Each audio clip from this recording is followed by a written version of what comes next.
Yeah. Yeah. Hall of Famer, how did you not know? Championship, about to win a Super Bowl. Fans in the stand, love it when I'm in the dome. Touchdown dance, celebrating cause I'm home. Fleeks on my feet, running routes all day. Shotgun, wildcat, I know all the play. Could've been a quarterback, just put me in the game. I was born a champion, and I just want the ring. MVP, I'm the best on the list. You can join the team, cause we headed to the ship. Hey, you looking at a champ. Hey, you looking at a champ. You looking at a champ. You looking at a champ. Hey, all I do is win. All I do is win. You looking at a champ, and we going to the ship. We going to the ship. We going to the ship. Hey, all we do is win. You looking at a champ. You looking at a champ. Hey, all I do is win. You're looking at a CHAMP. Every time I do it, make it look easy. Better be prepared when you come for me. Don't talk me to death, you know that stuff cheap. I go hard on the west, I go hard on the east. It don't really matter either way, I'ma eat. You know I do numbers, 1, 2, 3, count on me like work easy. I can do it in my sleep, I do not know defeat. Championship rings on my hand, go bling in games when I please. Good night, RIP, ain't no OT. You are not a champ, boy, you don't wanna be. You looking at a champ. You looking at a champ. You looking at a champ. Hey, all I do is win. All I do is win. You looking at a champ, and we going to the ship. We going to the ship. We going to the ship. Hey, all we do is win. You looking at a champ. You looking at a champ. Hey, all I do is win.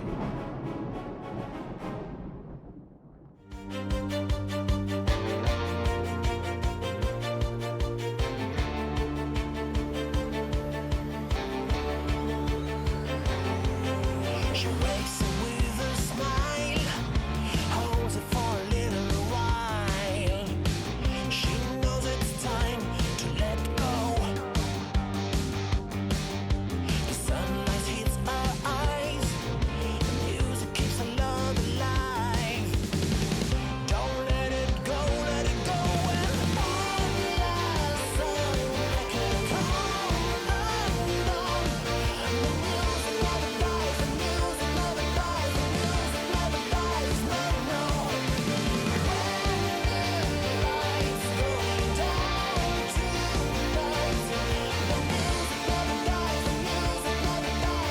no, no. One last song I can call undone. The music never dies, the music never dies, the music never dies, no, no.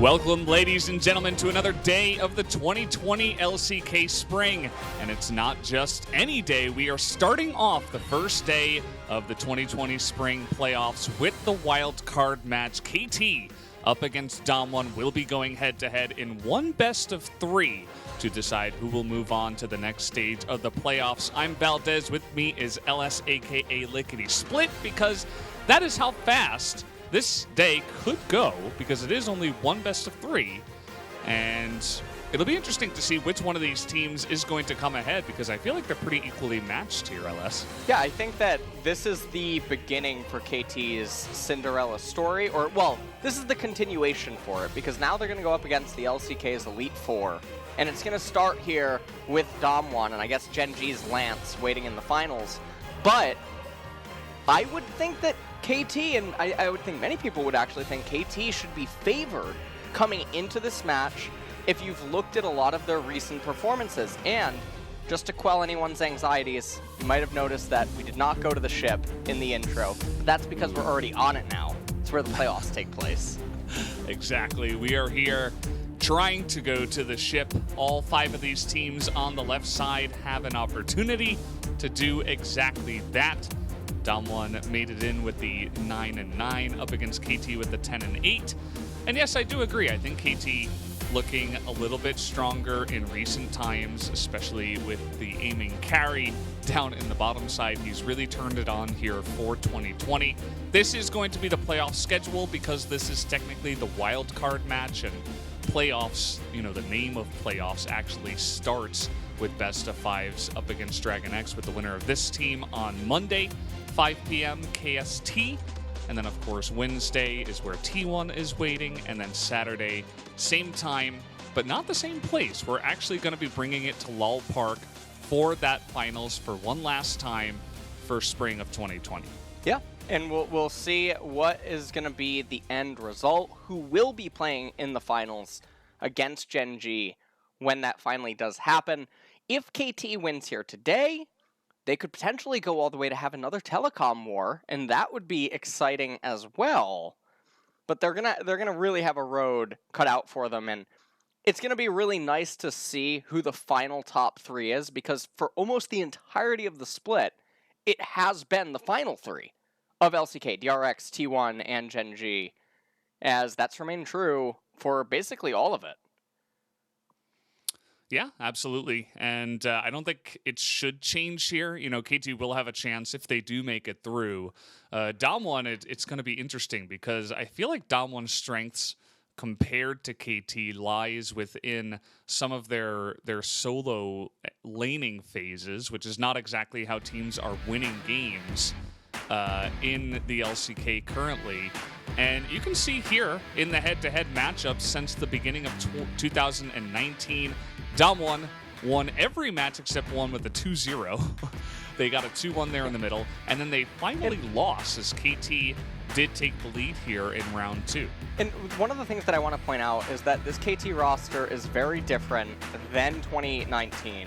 And I think that the most telling is that KT just got their series win most recently. So, again, that chart would sort of be a little bit misleading. However, it does speak to the history of the two orgs. And so, regular season win-loss graph, you can see here, KT, they were starting off really rough. They had a 5-game loss streak, Dom1 actually 2-0ing them inside of that. And then KT went on a bit of a tear. Matches 6 through 13, 8-game winning streak before then beating Dom1 2-1, and then starting to have a little bit of a hiccup before returning the pace. So, Dom1, they also started going on a bit of a win streak, and it'll be interesting to see what they pull out here today. It's only a best of 3 today, Valdez. Yes, just the one best of 3. And you can see here some of the fights from the first game that they did have. Again, this is match 19, so that was quite a while ago. It was probably in February. And we are many patches and many months away from this actual game. But you can see the way that it did go down. Yep. This was Nuguri on the Kale. Suplex right back into the team, ended up dying. And remember, KT, they used their subs in one of the last games. Probably not going to see them here in tonight's series. That's important to note.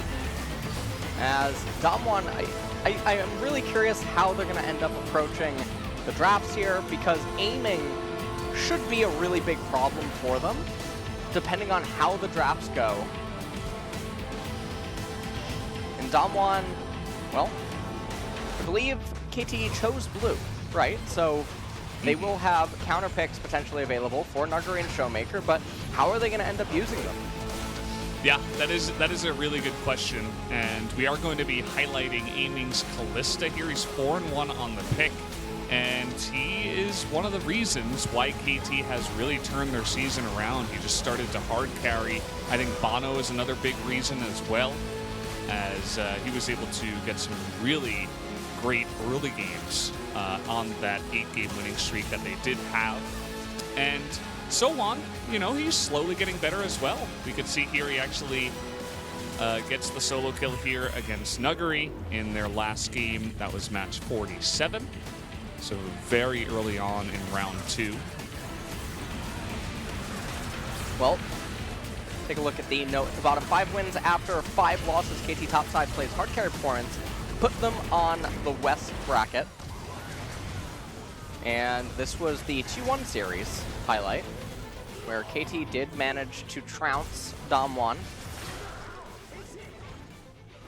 Archon ends up falling there. And the Rumble, you know, he was looking fantastic at that very end.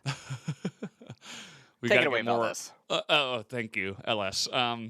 We got to get more of those zoom ins. Hopefully, our observers can get some cool angles for today, because it is just the one best of 3. We're going to have a lot of extra time on this wonderful Saturday evening. It's the weather is amazing outside, but of course we are not there. We are inside with the social distancing and all that fun, and with our League of Legends, as should be an interesting one here. I think definitely, as you were talking about before, KT is the favorite coming into this one, but I think if Dom1 turn on the Jets and they have some sick laning phases, there is a chance that they can actually come back here in this best of 3. Yeah, I would agree with you as well.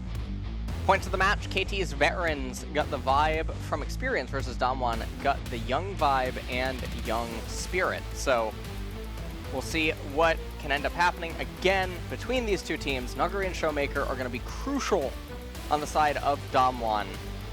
And I think aiming is going to be super important for KT. And KT, obviously, in the second point, talking about how they did make it. That part of the Cinderella story. They started at the very bottom on the right-hand side of the bracket. They climbed their way here, and now they're in the wild card match. So this is going to be pretty big for them. So on first top lane, top laner Pentakill of the split.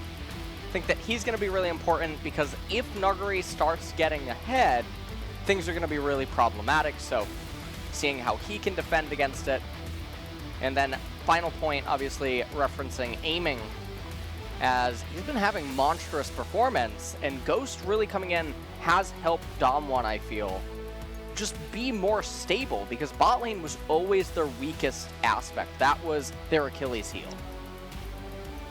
Yeah, it absolutely was, and I would have to agree that Ghost has done a fabulous job coming in here and helping Dom1 turn things around. In round 2, they were able to have a nice time, get 4 wins in a row, and Dom1 certainly are not going to be an easy team for KT to just roll over or anything like that. As we are going to take some deeper looks into the stats, you can see that Dom1, they've got pretty high team damage per minute, and I suppose that's champion kills per minute there in the middle. So obviously Dom1, they like the fiery games, they like the action, whereas KT, they don't get themselves into a lot of action, but they still win, or at least play the game very fast, as their average game time is the shortest of anyone in the LCK. Yeah, 32-11. That's still actually pretty long, though, all things considered. True. It's a bit of a distance. Win 1 games, 24 for KT, and of those, win games with Dragon Soul, 17. Win games without Dragon Soul, only 7. So KT tends to go the distance when trying to win the games without. Dom1, on the flip side, 22 games won, 15 with Dragon Soul, and 7 without. So gonna be, again, it's gonna be important there as well for both of these parties. We're gonna have a Dragon Soul kind of a game. And you know what I feel is so fitting, by the way, about the top 3 colors. You know in Pokemon Go, there's like the 3 teams?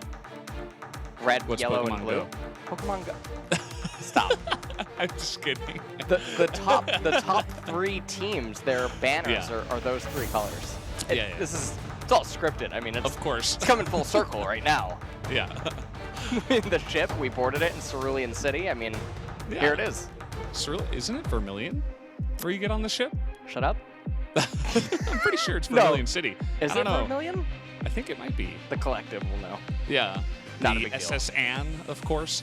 But not speaking about Anne, we have Sohwan up against Nuguri here in the top lane.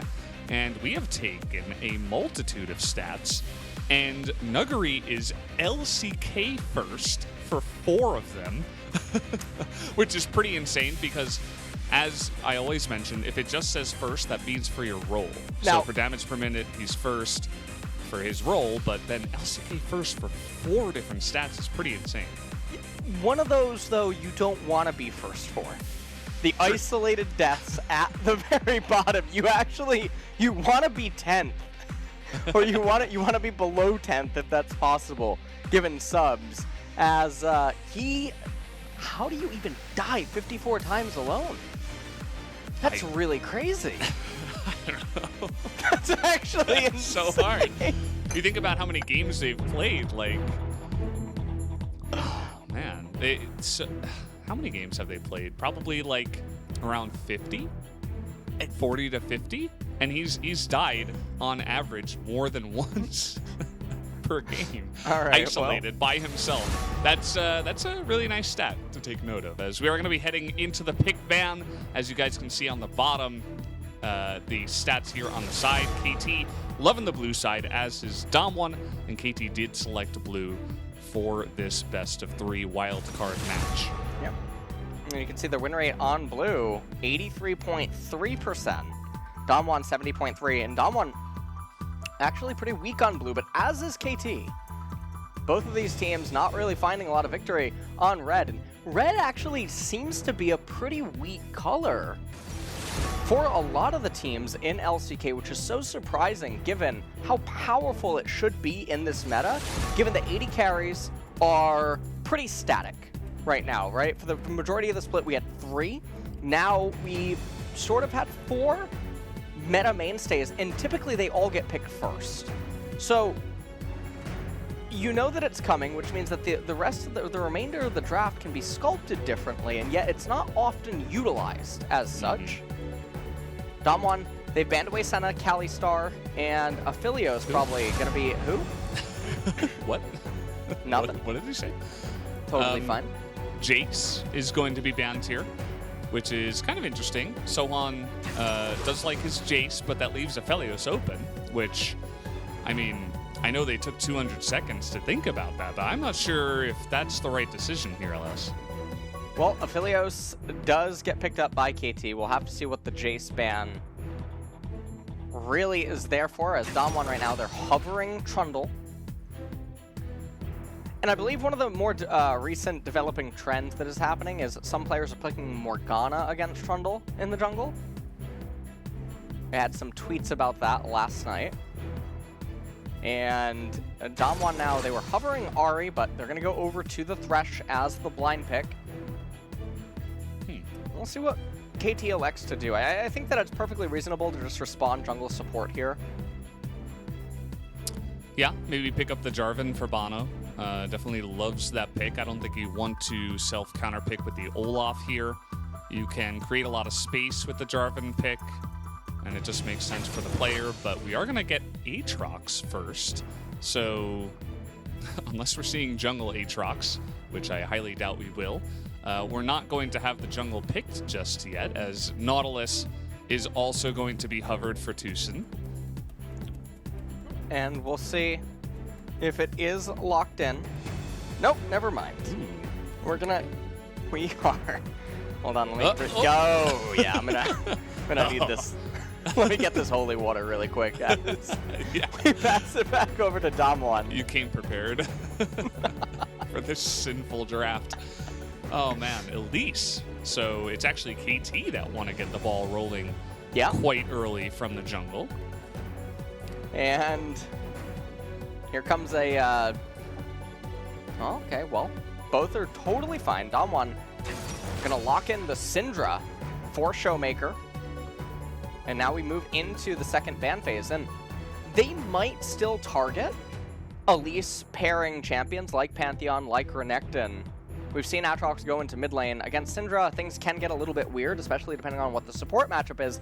Sometimes Syndra can't really do anything inside of the lane because she always has to be respectful, and that obviously does weaken her a little bit. But no, instead Dom1, they're going to open with a Blitzcrank ban so that the Thresh does not get answered, and there's not more problems for them to handle other than just the Elise. KT, they could try to pinch the 80 carry pool, but the issue with doing that would be that there's still so many that are open that are also good against KT's champions. Obviously, one of them that you could think of would be Ezreal is fine as a standalone. Yeah, of course, Ghost being one of our old LCK Draven players, I don't know if that's going to come out here against what we're seeing out of KT. I'm totally fine with banning Azir. I think we see him all the time. And of course, Kuro, well, not sure about Kuro himself on that champion, but still a very high meta pick here in the LCK. So they do take that off the board alongside a Kali banned here. So the 2 ninjas banned away by KT. Well, let's see what Damwon are now going to lock in. They could pick their top laner here against Aatrox, and that in theory would actually reserve Syndra as a counter pick, or as a flex pick, both mid and bot. And it looks like that is going to be the case, so Damwon end up picking up the Camille. They have a lot more late game insurance right now on their side of the draft. And this is what, when you think of Damwon, you would want to have. You would want to have Nuguri on a champion that doesn't necessarily need to win early, but has a lot of late game potency and a lot of mid game effectiveness. And that's exactly what Camille does. Syndra for Showmaker is one of those champions, but we could see Syndra pivoted down into bot lane. So KT, they end up picking and locking in the Tahm Kench. Yeah, just want to have some security against the Thresh and a lot of the pick that they already have on the side of Damwon, because it's not just Thresh, but even the Trundle, the Camille at certain times, as Zilean is going to be that final pick into the mid lane here for Kuro, you'd have to imagine, as Zilean slowly but surely is picking up steam straight into the playoffs. And big fan of the Zilean myself. Now the question is, what are they going to pick into the Zilean? Because it does seem like the Syndra is going into the bot lane, and they're going to be hovering this Kassadin down to the wire, and they will pick it up at the 0-second mark. So we will have Kassadin into Zilean in the mid lane, as for the beginning of 2020, it was kind of a boring mid lane, and towards the end of 2019, but slowly but surely, we're having some nice changes, new champions coming into that mid lane. And this is exactly what I would love to see out of teams, even globally, right? Is more diversity inside of the pick ban phases. Damwon, they seem to match them tit for tat across the board. The Syndra opened up initially, inviting in some sort of a counter pick, and then being pivoted bottom to the Aphelios. Now, we've talked a lot on broadcast. Aphelios very weak to Syndra if you're proficient at playing her. Syndra's also very good against Senna. So she's one of the answers to a lot of the meta mainstays down there in bot lane, and Ghost should be able to find success on it against aiming. The Kassadin coming in on R5, or you're just tuning in for the first time or something, Red 5, last pick on red side, to answer the lack of reliable CC on the side of KT is really good. And if you look at KT's team composition, the Camille, she just has to sort of survive against Aatrox and Elise. Trundle just has to match and counter gank the Elise at basically all stages. Kassadin, he just needs to wait for mid-late game. Syndra and Thresh, in a vacuum, they get to have their way with Aphelios Tahm Kench. So enormous amounts of pressure on the Elise. Zilean doesn't have good ult targets outside of Aatrox, but against Damwon's team composition, it's really problematic. So if you, my perspective on this is Damwon have a very powerful winning draft coming into game number 1. Absolutely. You just look at it and you see what they're going into, and you can see it. It feels really nice, and Damwon absolutely have come prepared for the playoffs. They're not going to accept everybody saying, oh, KT's the favorites. You know, they're probably just going to win this best of 3 and move on. We'll get KT against Dragon X. No, it's Damwon coming in here and trying to make a statement with a pretty sick early draft here in game number 1.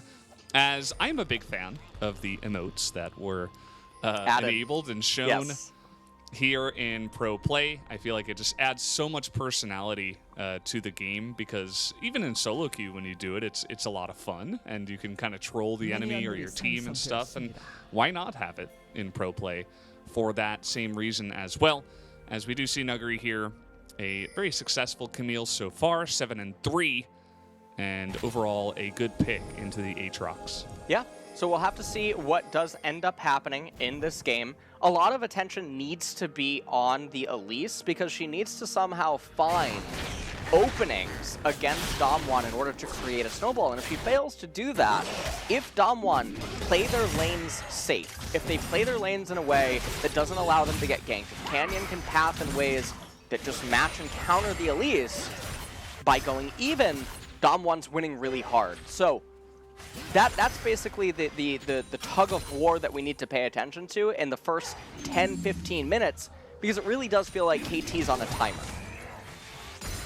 Yes, and here in the LCK, as we were talking about when we were looking at the stats, KT does have the shortest games in the LCK, but it's 32 minutes and 11 seconds, which is relatively long. So here in the LCK, generally we do like to go long in our games and take a long time. We love to scale.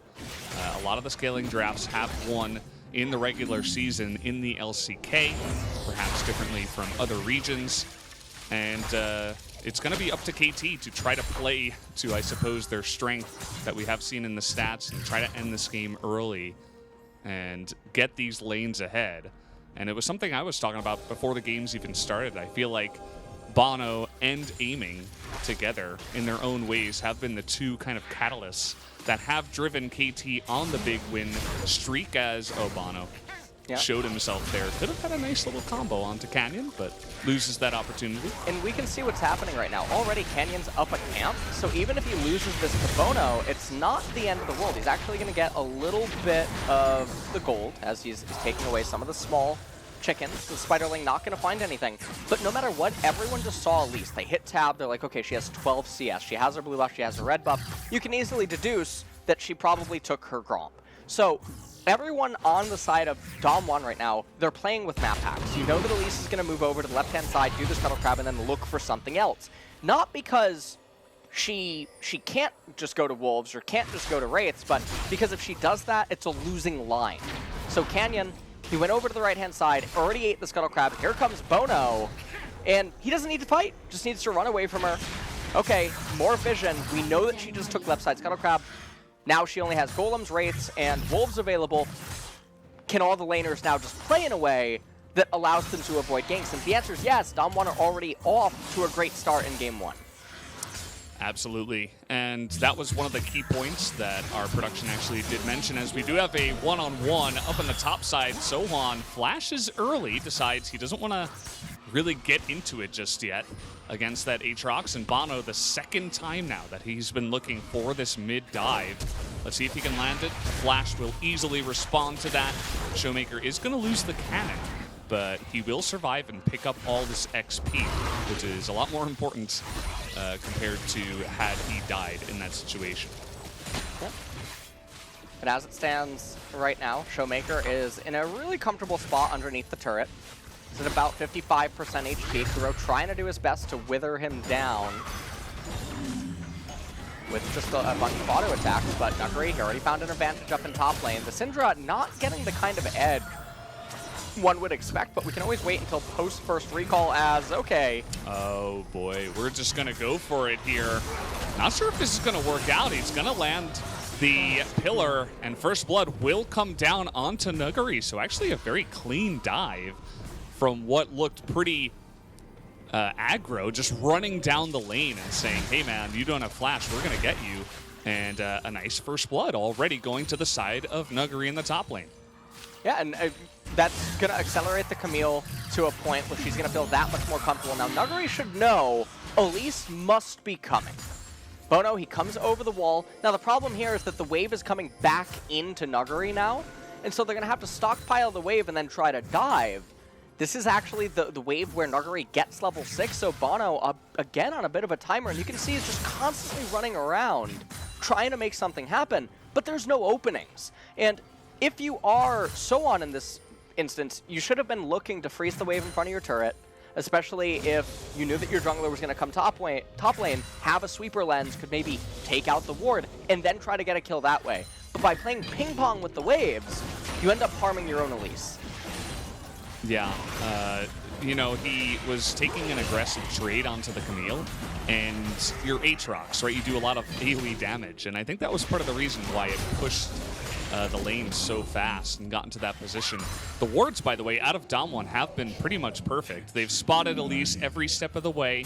And of course, the early game you were talking about where they just knew exactly where she would have gone and how she would have farmed her jungle. They were keeping tabs on Bana. And so far, 0-0 Elise is not going to feel too good for them here, as he'll be able to pick up her second red buff here in just a second, but we'll have to see if he can actually get some action done, as so far Canyon has been the bigger driving force for the two of these teams. Now Barrel's movement was a little bit suspicious, but it doesn't seem to matter. Nice. The hook is going to land, and he's just dead. Doesn't even bother flashing or exhausting. The second he got hooked and saw the trundle, he said, no, I'm dead. Yep. That's it. And he's going to save those summoners. And again, Canyon getting a very great start in this game. He's pulled off 2 big ganks, and now he's going to pull off this Cloud Drake, which, by the way, no Cloud Soul in this first game, which is great news for everybody. And really, it's Canyon who's the driving force in this game. Yeah, and that's where a lot of the big victory is sort of coming from right now. The Trundle mostly staying on his side of the map, but showing up when the ganks are basically free relative to the lane state. And take a look at this one. He's just coming in straight from the lane. He did this bottom as well. He summons the pillar, basically says, you're trapped in here with me. So on, tries to end up getting out, but not quite. Right here, you can actually notice Beryl walks a bit far forward, and that probably, I mean, we haven't been seeing a lot of bot lane. I would wonder if that was congruent with his behavior, because it looked really thin, like that was giving away maybe Trundle was there, but ended up not mattering. The hook landed, no summoner spells ended up coming out except for the Ignite. And you can see now Trundle, he's on the left-hand side of the map. Ghost and Beryl are in a really advantageous position, and they can sort of do whatever they want to with the minion wave. They do want to be a little bit careful. Looking for a hook. Trundle just continuing to power farm. On the top side, everything's going fine, and Kossadin's even. Yeah, the fact that Showmaker really hasn't missed much after getting Dove as well, and missing the Canyon, or not the Canyon, the Cannon. He's been missing Canyon as well. Canyon hasn't shown too much focus there into the mid lane. And we're taking a look here down at the bottom at some of the stats that Aiming has been able to pull off. This is kill participation at 15, kill participation, jungle proximity, duo proximity, etc. And he is up towards the top in pretty much all of them. And the name of the game for KT has been getting Aiming fed. That is the strategy. And we'll see if it works out this time, because really he is the only hope if this game goes, you know, past 30 minutes and Damwon are able to scale. Well, Bono now, I mean, he's getting caught. Nothing gonna end up happening, but the problems is that Canyon, this Trundle pick is gonna be so much more work than the Elise the longer that the game ends up going. So more and more problems are just being created due to the inability to find anything, and when you pick these kind of junglers, you need to make sure that you're manipulating the lane states. Now, Damwon is making a bit of an interesting decision. They're rotating for Herald at 10 minutes, despite having drafted the scaling team composition. So, here comes a Abyssal Voyage. I have no idea why they did this. Okay, well, at least Shelly has reset. Otherwise, they would have just leashed it for KT. But now that KT's all up here, they'll say, hey, you know what, Damwon? That's a good idea. How about we go for this objective? We have to get ahead early, as Damwon are going to respond in kind. And now all 10 members on the map are up here at Shelly, as is the way here in the Korean League. That is LCK. Oh, 3-man stun already coming out of Showmaker.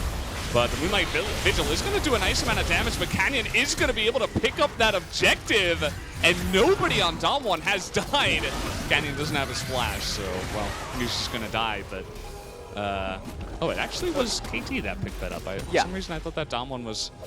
It's because Canyon went and stood on the thing, so I was like, oh, I thought they got it, but... It was actually Bana that was able to pick up that objective, so my bad. As a little trade comes down here, and KT will get that objective. Yeah, and KT, they pick up the Rift Herald. Now, the thing that was so surprising about this, right, is we mentioned Damwon were winning basically every single lane. They were ahead, they were scaling better, their jungler was really far ahead, and they rotated for Herald because it's imperative when your team composition is scaling that you really get a 320 gold worth of turret plates. So, they want to rotate against an early game team to have a 5-on-5 at Rift Herald, and now then, this was actually probably one of the best case scenarios for them, is that they only lose the Trundle and nothing else ends up happening. If they lost more members and then KT win the Herald and then convert it into turret plates, what the heck were you doing? Yeah, I don't think there's a good answer to that question. Because it's almost like it's programmed in the brains of every Korean team. They're like, we must rotate to the Herald at 10 minutes. 8 to 10 minutes, we have to do it. I don't care what kind of comp we have. It does not matter. We need to get Shelly on our side. Everybody just loves to do it, regardless of the comps or what you're losing in turn for it. And they do kind of leash it there for KT at the end of the day. Damwon, though, still ahead by about 800 gold. The Infernal Drake now being postured for from both sides. KT mostly just taking away vision at this point, as the Soul will be either Ocean or Mountain when it does come into it. And Nuguri, with that early lead, is already just dominating So1 up in the top lane. Yeah, everything is working out pretty good. As KT, they're moving down here, they're looking for something to do. Now, if you look at all of the turret plates, just summoning the Herald for 2 plates isn't super worthwhile. Generally, you want to get 2 of the plates removed because the Herald does true damage, and then have it crash into the turret plate. That's a really nice hook. Does a lot of damage. Yeah, he's able to chunk down aiming here, but with the Severn, I believe it's called, the red weapon, where he can life steal, he's going to be able to get a bunch of that health back when he does go to the lane. The Infernal Drake, the flash over the wall with the Abyssal Voyage, but the Lantern is huge. It gets Canyon away from 4 members on the side of KT. As KT, you can see they were looking to make big plays here in the early game, as you mentioned. Pick someone off and then use the Rift Herald, but it does not pan out for them. And they're going to actually plant the Rift Herald in the lane that's going to be the most susceptible right now. They know that Damwon is separated. Syndra's still in bot. They end up getting the turret plates. They're going to get the clean crash. And they're going to try to raise it, but not going to be able to. Doing a lot of damage, though, to Beryl and Canyon. And the Zilean is very obnoxious at this stage of the game. And he's going to be the one saving grace on the side of KT later, because it's going to be up to him to try to save team fights. And again, outside of Aatrox, not really that many ult targets, and an Aatrox rezzing out of Zilean ultimate, you have to wonder how worthwhile is that. And one of the upsides, though, is that, well, Bono comes over the wall. He's going to get Scuttle Crab. That's an upside for you. But Mountain Dragon is coming up next. So to sort of pivot away from what I was just talking about, the Mountain Drake is actually going to be really important for both of these parties. And the reason it's so important is because if you get it and you're Damwon, you sort of help invalidate a lot of the damage that ends up coming from KT, because the champions aren't going to be building a lot of penetration. Zilean typically doesn't get to build Void Staff until way later. Elise probably not feeling like she wants to go into penetration with Oblivion Orb or anything of that nature, because the enemy team has a Kosovan. You have Tahm Kench, you have Zilean as well. You know that they're going to end up getting magic resistance. Elise is probably going to be more utility, but getting Mountain Dragons for both of these parties is super important. Yeah, it's pretty big. There's a lot of damage on the Rift right now, especially burst damage from both parties. And I think just, you were mentioning the items, but just in general, I think that Drake is going to be pretty massive. It's not ultra OP like the Ocean, but absolutely will still be quite important, as KT have taken the lead in terms of gold, but as we always say, that's not the only number that you have to look at here on the Rift, because of course another Drake goes towards Damwon. It's the Infernal, which, again, these individual Drakes aren't always super important, but when you have that scaling composition, it's going to be even better. As trying to steal this away is the Thresh. That's not going to work. And they get one step closer to that Mountain Soul. You can see down on the bottom side, first turret percentage. KT is #1 in terms of how often they do get the first turret, and their win rate with first turret is 23-6. So some nice stats, but I'm not sure if that's going to help them in this particular game. Yeah. Right now, the gold score is 500 in KT's favor. And the next team fight at the third dragon, we talk about this a lot on the LCK cast. I know I harp on about it a lot as well on other places like Twitter and co-streams and whatnot. Third Drake is, sometimes it's a little bit of both. Had KT gotten the first and second dragon, it would be around the time that Damwon's team composition comes online. But now, so on, actually getting dived, so I'll hold my thought. Yeah, teleport does come in though, and it is from Kuro, and they know this. Abyssal Voyage as well. Nuggery is in there amongst 4 members, but the Camille, with some slick moves, is going to be able to get out alive. Has to use his flash, but Abyssal Voyage and teleport used on the side of KT, so kind of a wash at the end of the day. This also buys some extra time for Damwon to get more scaling down. Kuro a little bit too fast to get ganked that time around. And you can see Showmaker, he's just hanging out. He's getting solo XP. He's getting minions. Yep. And he's only 4 levels away from that dreaded level 16 that KT absolutely will have to keep tabs on here. And the other thing about this is, like I was trying to mention, generally third dragon comes when the scaling team composition would start coming online. But in this game, it's going to be probably KT's closest or their last opportunity to have an even fight in terms of how the 5 champions are going to interact with one another. Because if you give the members on Damwon another 5.5, 6 minutes, it starts to become really problematic in terms of what the base levels mean for these champions, what more item completions and recipe items begin meaning on the side of Damwon. So no matter what, we should have a bloody Mountain Dragon fight in some regard. And you can already see Camille already has the Trinity Force complete. We got Build-A-Bear Workshop on on the Aatrox. And Elise only going to have a stopwatch, it seems, probably for that team fight. So it's just going to be the jungle item. Trundle has some tanky and durable items. I'm not sure if Zilean can get to GLP, as he's not that far away from it. So I wonder if they'll give the gold of Herald over to Zilean and see if he can recall. But otherwise, this is Shirley. So second Rift Herald doesn't tend to do that much. And Nuggery, I mean, he's going to raise the turret down here in bot lane. He does have TP available, so he'll probably clear out a wave and then recall. And now Damwon, they're going to start to get standing turret gold. So the gold advantage swung back in their favor. And we'll see what ends up happening at the team fight here, because it should be Damwon favored, but KT, it feels like this one is going to be do or die for them. Absolutely. You've seen kind of the urgency with which they were playing early on. It's just unfortunate for them that nothing really stuck, and actually a lot of their lanes got behind. So it's a very desperate situation for them right now. They're going to try to get some damage done to that mid turret, but really it's a distraction for the Mountain Drake that is available. But look at that pillar out of Canyon. It's going to force all of KT down away from the Drake, away from the jungle. Disallow them from putting some extra vision down, and the Mountain Drake fight is officially on. Showmaker is going to rift walk towards the east, now level 13. And let's see how hard Damwon want to fight for this Drake. I mean, Damwon should be very happy to take this. You have Archangels, Rod of Ages on Kassadin. Zilean doesn't have his second core item completed. Your Syndra, GLP, and very close to Void Staff if that's going to be her next item. And Aatrox, again, he's Build-A-Bear Workshop. He doesn't even have a core item in this team fight. 20 minutes in. Well, that's a problem. It's gonna come down to Zilean here. This entire team fight is about Zilean and how much he can control it, because he's the only thing right now standing between KT losing and yeah, I mean, that's it. Yeah, absolutely. It's like a pack of hyenas right now. They're closing in, man. This is like, and the 2 lanes are pushing as well. Yeah, I mean, Mountain Dragon is definitely on KT's side.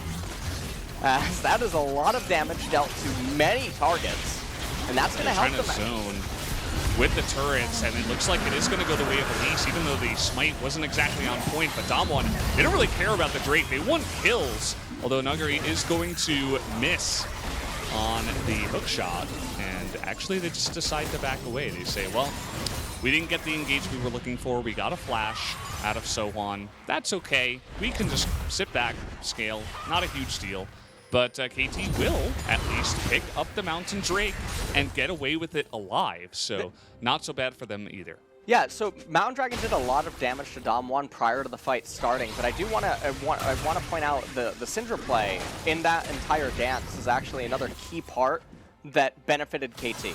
And you have to wonder, yes, Ghost he's the AD carry player down there, but Syndra, we've seen it a lot, where a lot of AD carry players, they don't do things with the mages down in bottom the same way that a mid laner would.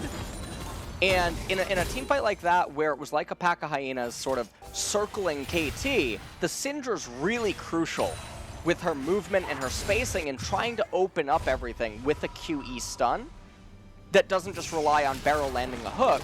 And you saw Ghost was really not willing to go forward against the Elise because he's so afraid of getting hit by a Cocoon. Yeah, it's absolutely important in that fight. It's kind of hanging on a knife's edge for the Dom1 composition. As you can see, Ghost here, he's only level 12, but he's hanging on there. He's looking at that Void Staff, most likely, as you were talking about. We'll have to see if he can get enough gold for it. He's sitting at 300 now, so he must have bought something after that fight. The Baron available. What should be Morello? Which actually, you know what? Possible. There is Zilean Ultimate, and a lot of people don't know that it interacts with Zilean Ultimate, unless Riot's changed it, in which case, coach, cast, or content creator, by the way, I am unaware. The guy who makes the patch notes videos doesn't know the changes. I'm not 100% sure, but he is going towards Morello. So, You knew it. yeah, we all knew that was coming.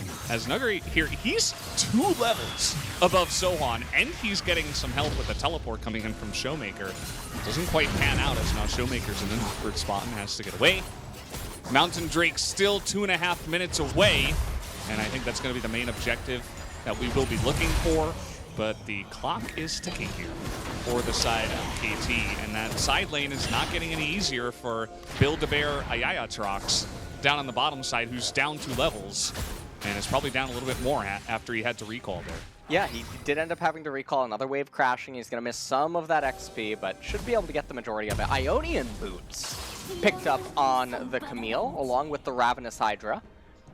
So Nuguri really valuing the ability to be more flexible. He's going to end up taking this Wolf Camp as well.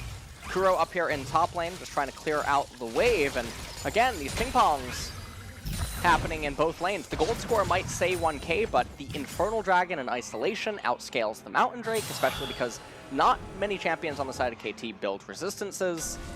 So it's not like it's getting super amped, but if KT can keep picking up more, if they can get to 3 or something, well, all of a sudden, Zilean, Aphelios, and Elise suddenly became almost like off-tanks. Yeah. Because of the 18% amp, and once they get to the late game levels, 15, 16, 17, etc.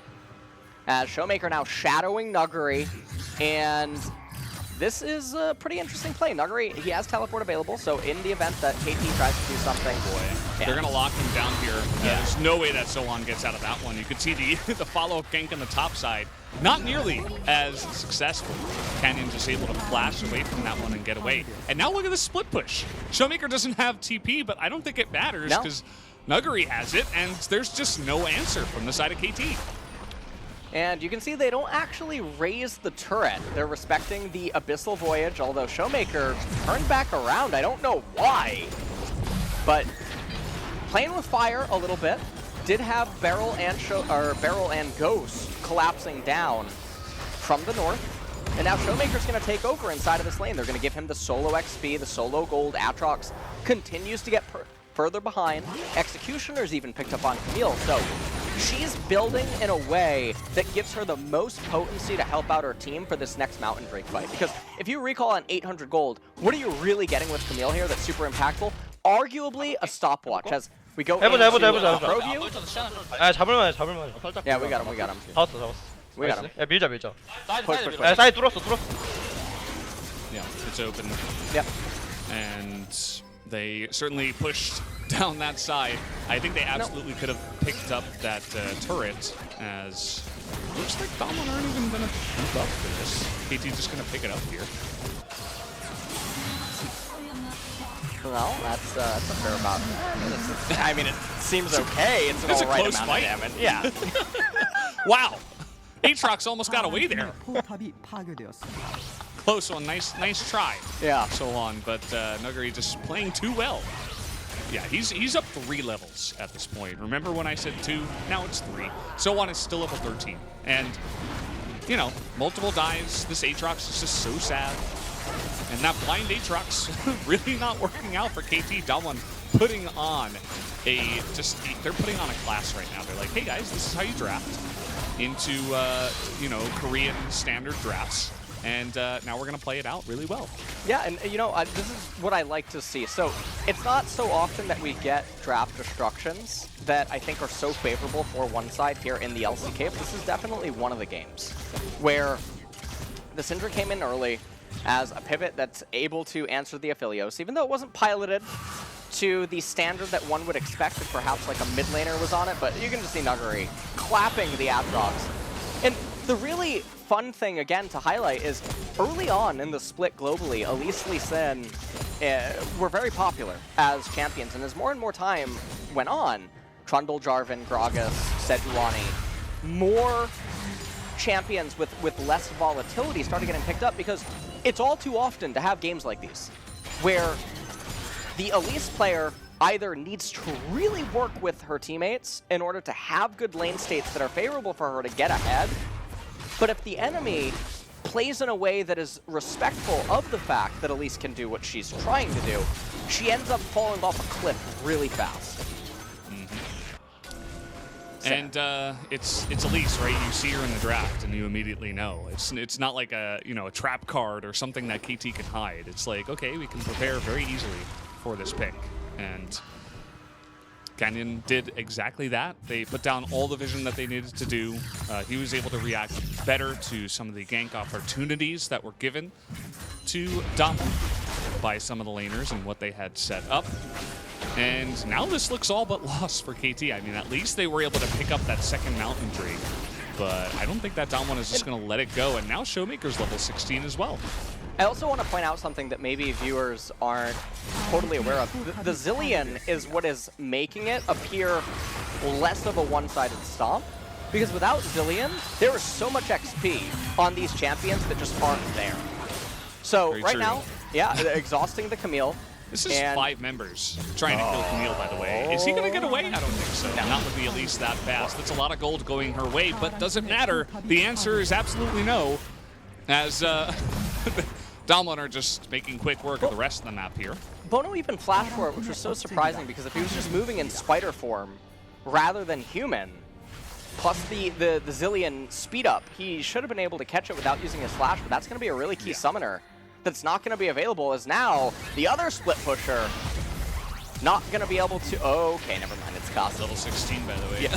He went back in for the kill. No, He's come on. He's not done. He went back in again, and he's got stopwatch. That's the reason. He's going to get the Zilean ult. He's going 1v3 on the top side of the map. Are you kidding me? He's finally going to go down as Zoe. Oh, aiming. Hello. He's like, oh yeah, you forgot about me. By the way, I'm just going to AoE 3 of your members while you're trying to help out your Cassian who's going 1v3 and kill them all. As now, they are going to go for the Baron. They're going for the Baron, and you can see that now Damwon, despite having the vastly superior scaling team composition, with the game completely free, decided that they don't want to win. Apparently, They don't want to go. There was no reason for Showmaker to do what he did. There's absolutely no reason. He's playing with fire because it's on the opponents to react to his rift walks in his play, and he's basically saying that he's confident that they won't. It's like something straight out of solo queue. We take a look at the replay here. It's fine for Camille to die. The investment that KT had to make to do this, just take a look at Bono. He's staying in human form instead of spider form. He would have been able to catch him without having to use his flash. Showmaker, he was out. You can just go back to mid lane, you can eat the Raptor Camp, you can get the Scuttle Crab inside a river, you back up, you wait for Camille, you take the win, you're in the playoffs. Why are you donking off with this kind of variance no idea. Take it away, Valdez. Well, I think Felios took it away from Damwon right He here. definitely did. This is just showing him up. They were chasing him through the jungle, and they're like, oh yeah, 야, free 여기 kill. 이쪽 봐줄 수 있어? 여기. As we are going 나 to 이거 안 look 죽긴 in 하는데. his vision. 얘 노플 카나딘. 나 공잡아 이거 형. 아 죽었다. 여기 봐줄래? 얘 봐주라.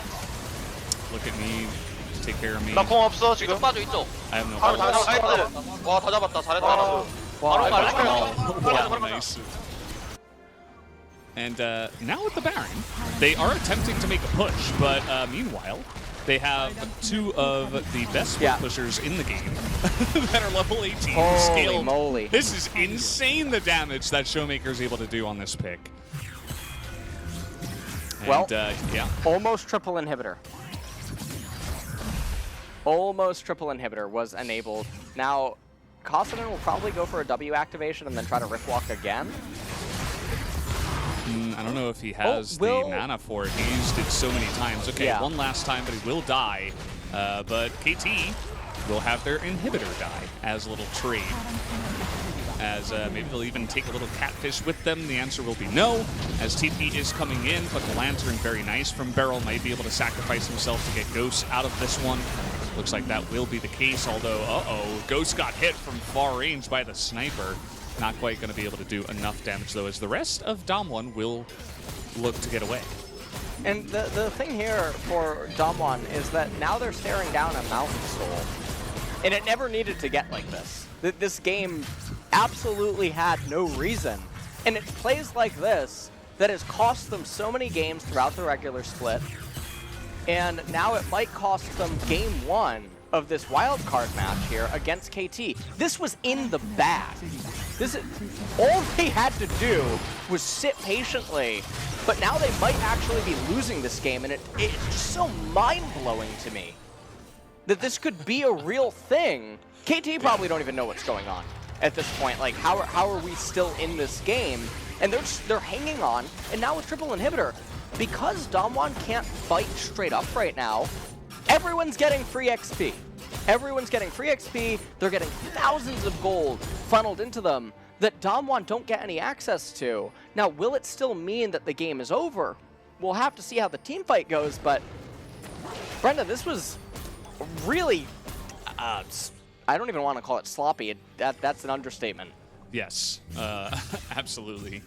I think solo QS is the best way to say it, and it's kind of unfortunate for Damwon because I felt like they came in here extremely prepared and ready to go, just to play the way that they did. Just a little bit of overconfidence, I'd have to say, as now aiming is really fast, and they have put all of their eggs into the aiming basket, and with the triple Mountain Drake, it's not going to be easy for them to kill this Aphelios, especially with the lifesteal weapon. He's going to be raining down bullets onto the enemy team here. Now, their base still in shambles. You can see that Damwon are attempting to split push it from 3 different angles. Aiming, trying to stop them. Ooh. Yeah, he flashed away. And this is going to give Showmaker the ability to get, he's going to be able to take the Lantern. So they're maintaining the 7v5. And if you're unfamiliar with the term 7v5, when all 3 inhibitors are down, generally it takes 2 champions to manage all of the minions. One normally can't do it by themselves. So, in this spot, we have 1 minute and 20 seconds till Baron. Mountain Soul coming up in 1 minute and 30. But you can see, KT, they're getting so much free gold and XP. This is, interestingly enough, a version of freezing, right? Because Damwon are getting very limited amount of these minions because the supers keep killing all the minions. So only KT is benefiting from it. You look at all the levels, Tushin's up 2 on Beryl. Aiming is up about 1.5 on, oh no, he's up 2 on Ghost. Ghost just dinged, level 16. And this Aphelios is 18. Showmaker down to Kuro. Canyon, I believe, is even down to Elise. And Nuggery, I think Atrox is caught up. He's at 17. So, I don't know what to say. Yeah. All of a sudden, we're in this really awkward spot for Damwon now. And it seems like they are going to just go with the same play that they have been using to have Kassadin and Camille just split push. They're sending Camille up top and Kassadin down bot. And the Baron, you know, you were talking about the Mountain Soul, but the Baron is also coming up here at the same time. Damwon have to be careful not to take that trade, although maybe the Baron can be a little bit too much pressure. Oh, man. Beryl has to be really careful. If he ends up dying, they probably will lose the Mountain Soul, but what they're trying to do right now is they're going to capture the Baron with 3. It's going to take them a little bit. And you can see that the super minions are also threatening them, because a dance at the Mountain Soul could result in the loss of their base, especially against triple teleport. They don't want to get CLG2'd, potentially, as Damwon could just dance with them indefinitely at the Dragon and then back up when the minions are in the base and teleport in the Kassadin and the Camille and be able to end the game. So now maybe they'll convert this into a Mountain Drake capture just to buy them more time. And then still just keep look to play the same song in a dance. Yep, that is the name of the game here for Damwon. They're going to have Showmaker solo this mountain. KT with a lot of their base in shambles, still kind of hanging back. They're not going to extend that far away. They're very scared of another teleport play, as you were mentioning. So everybody kind of just going to stick at home, as they will have another 5 minutes to go before that final Drake, the final elemental Drake, I suppose I should say, will hit the rift. As a lot of people nearing 6 items at this point. Kassadin looking for that Lich Bane is about half of the way there with the items that he does have right now. And with the Baron, they will also look to attempt to split push here. Camille in the top, Showmaker on the Kassadin in the bottom, and the rest of the team here in the mid lane. Yeah, and they're just trying to do the same exact song in a dance. And don't get me wrong, Damwon are still favored in the straight-up 5v5, but this can get chaotic. So Damwon, maybe they're fine to keep doing this ping-pong with the side lanes, constantly keeping the inhibitors down, go to 80,000 gold per team, and then just try to get the Mountain Soul and then take the game smoothly. And all of this is a byproduct because Showmaker got a little bit too trigger-happy on the Kassadin. That's the whole reason this is happening right now.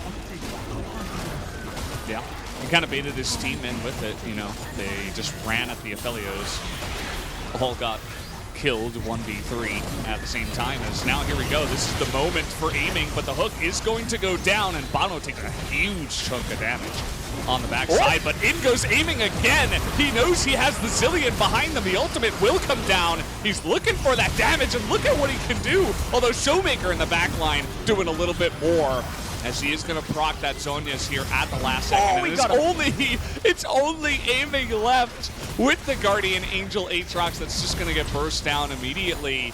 And going up against Baron minions and a full health Guardian Angel Camille here. It looks like Damwon will be able to take this first game in 39.5 minutes. It took a little bit longer than it should have, but at the end of the day, they still achieved what they were looking for with that scaling draft, with the split pushing, and they are able to take the win over KT. Well, this was a bit of it was very one-sided up until that Giga throw that gave away the Baron, gave away more Mountain Drakes, and really swung the XP and gold back into KT's favor. But it was a pretty start-to-finish execution in the draft phase into the early game gameplay. We saw Kassadin just goes even against the Zillion. Trundle kept matching the Elise, staying on his side of the jungle, and only lane ganking when the lane setups were favorable for him. So all their laners got really far ahead. They did take a really reckless, haphazard Rift Herald rotation fight, which obviously makes no sense. Why draft scaling if you're going to rotate for Herald at 9 minutes? And then they potentially were going to lose a lot off that. That gave KT a window to get 2 of the turrets, relieve a lot of pressure on the map, and Damwon still just brought it back. The split push by the Camille, by the Kassadin, really, really strong.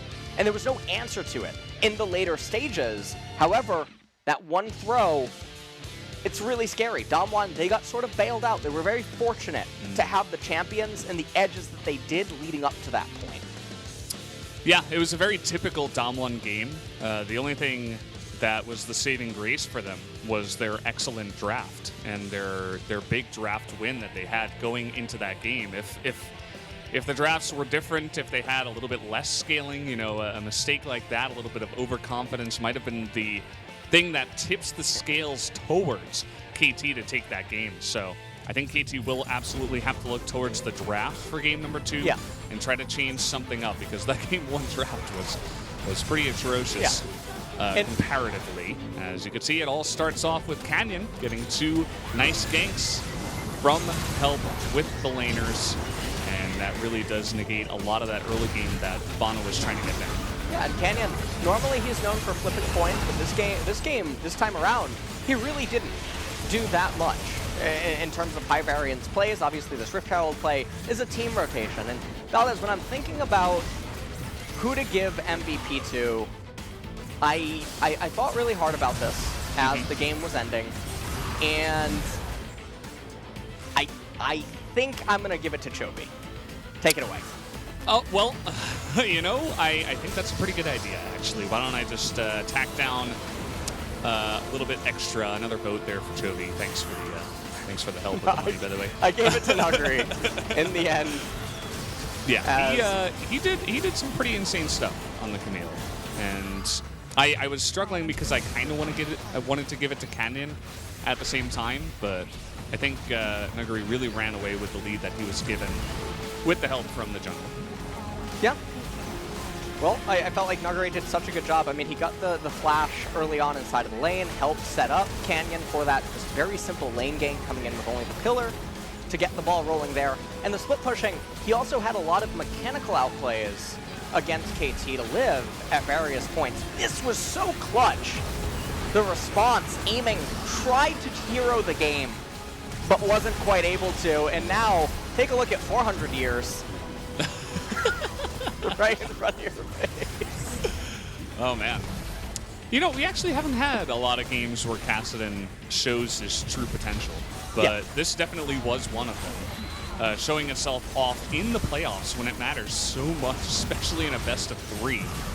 And I think this is going to make a lot of teams scared to just blind pick stuff like a Zillion, stuff like, you know, the super scaling kind of weak mid laners, because Kassadin can come out. It's just 야, 나 봐줘. 아, 나 살았다. I live. 아, 뒤에 다 잡았어. 뒤에 다 잡았어. I got everybody in the back.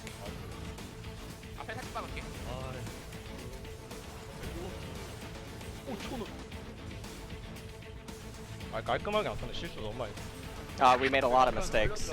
Yeah, and it wasn't clean. So it's obvious that Damwon know that they, you see some of those spikes on the gold graph, and it's like, well, that really did not have to happen. Absolutely did not have to happen, and that's been one of the problems plaguing Damwon for so long. Yeah. As they will have to clean up their play and make it just as clean as the draft win was, as aiming was nearly able to carry that one back, as KT once again kind of putting all their eggs in the aiming basket once again. Didn't exactly pan out though for them here in game number 1. Well, we'll see who does end up getting the player of the game when we return. Damwon, can they close this out 2-0, and how is KT going to bounce back? Yep, that is the real question. It is a best of 3 once again in the wildcard game. So Damwon one step away, one game away from making it up against Dragon X in the next stage. Guys, we're going to take a little break. When we come back, game number 2.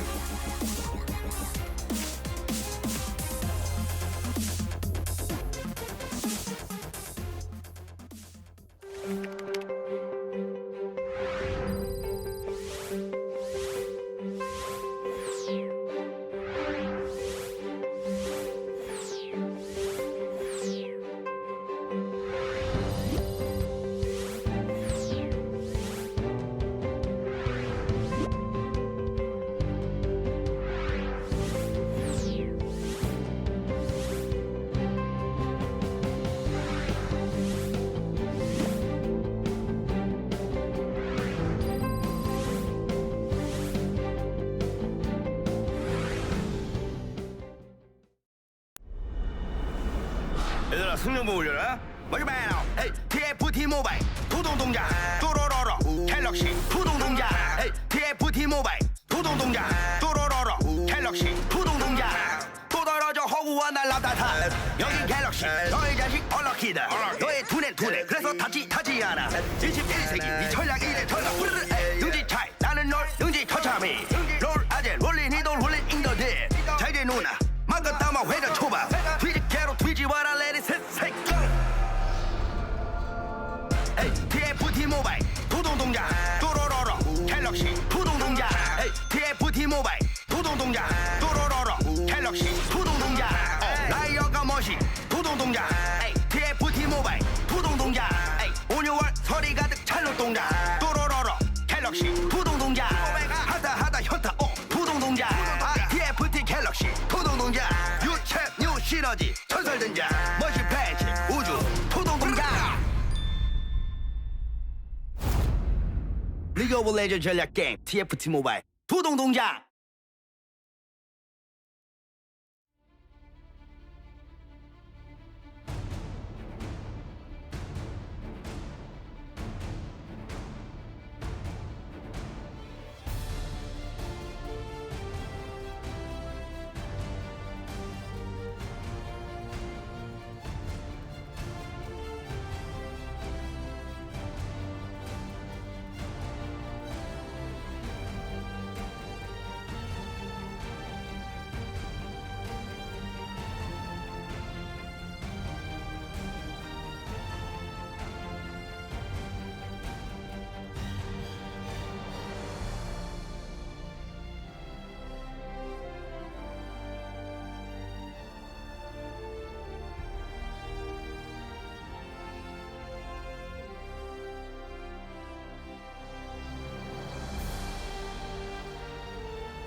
Welcome back, everybody. We are here at the LCK 2020 Spring for the wildcard match. It is me, Valdez, with LS and Damwon, able to pull off a really nice draft win into victory in game number 1 over KT. They're 1 game away from making it on to the next stage, the first round of the playoffs.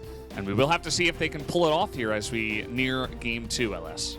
Yeah, I mean, we'll see what KT can manage to do here in this game number 2, because that is probably a tilting kind of loss, but in the same sense, maybe even a morale booster, given how they almost pulled it back, despite such a clearly massive deficit that they found themselves in, and maybe that even makes them go, hey, maybe we shouldn't draft like this, maybe we shouldn't put such insane responsibility on ourselves to get ahead in the early stages of the game, and try to maybe play a more smoothed out game, especially with aiming and Kuro on your team. There's a lot of control that you could end up having offered, but first let's see who is going to be the player of the game. As who do you think it is, Valdez? Do you think Nuguri got it? Probably Chovy, based on your votes from earlier. But no, I think that it should be either Canyon or Nuguri, I would have to imagine. I suppose Showmaker could be in the mix in this one, but he kind of was just side pushing and eventually got to a very strong Kassadin. So it is going to be Nuguri at the end of the day. He does pick it up with a 2-1-4 scoreline, as he actually took a lot more damage than he did in this game, but he still was able to do his job at the end of the day. Yeah, he really got the ball rolling for his team and just had such a phenomenal performance on his own. Goes over the wall here with Showmaker shadowing him. They end up bringing him down with the Rift Walk, and then right here, I mean, this was just really nice as well. Aatrox not really long for the roll here. Yeah, eventually when you fall that far behind against a champion like Camille, you're not going to have a fun time. As 4 people did actually vote for Showmaker, so one of us was Le Swinger. I suppose it was you. But I'm pretty often Le Swinger. Yeah.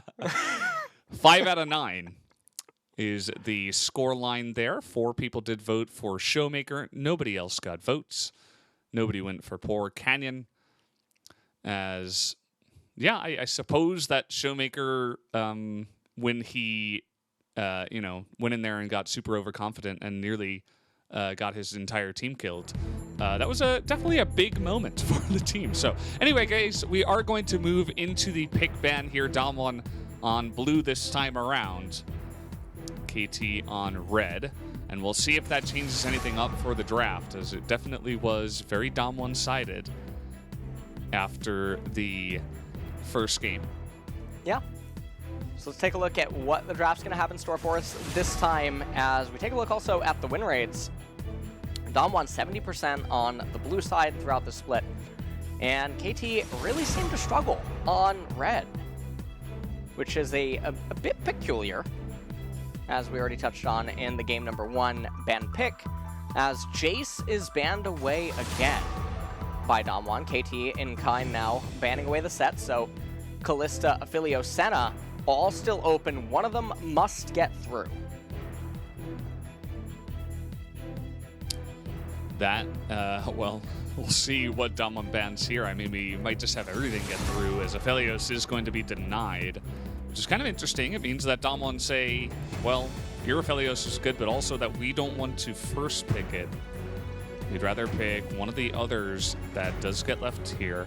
Now, KT could leave them both available if they do want to pick up one of Kalista or Senna.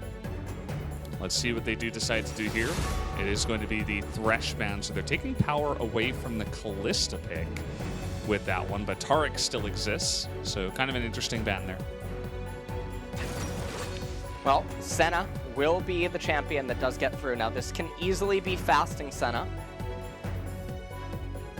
and most likely should be, as KT now handed over to them. Will they pick maybe Misfortune or something, or Varus?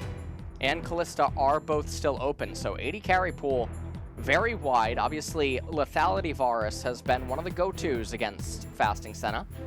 Down in bot lane, you can pick him early, pair him with the counter-picked support in the later stages, and all things are well. Probably going to pair it with the jungle here.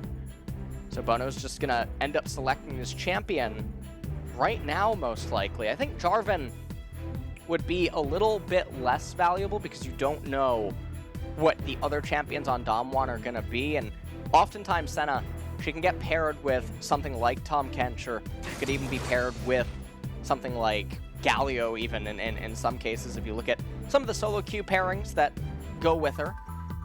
And KT, instead, they're just going to lock in Olaf for Bono. So maybe going to play for Lane Kingdom in all of the lanes and try to rely on Dragon Soul to bring the game home. We'll see if it works out for them. The Olaf does get picked. The Trundle was first banned on the side of Damwon, so I think that might have led to that position for KT.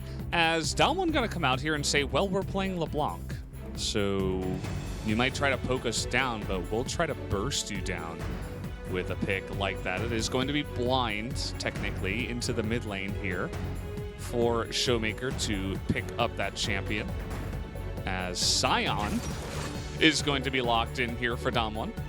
Now, this might be the new kind of Sion where you go Sunfire Cape with Titanic Hydra and you just one-shot the enemy AD carry while still being a Godzilla of sorts. So he is making his way back. More and more tanks are starting to slowly come back into the meta, and I do really like to see it. Now, that could also be fasting Sion. That could be Sion down there in the bot lane, which would be really nice to see. Well, he's eating a lot, right? It's Senna that's fasting. It's yeah, well, yeah, sorry about that. It's chunky Sion. He's, you know, he's taking this quarantine, he's taking the social distancing a little bit too far, and maybe having a little bit too much cake. And Senna's helping him out with that, enabling him.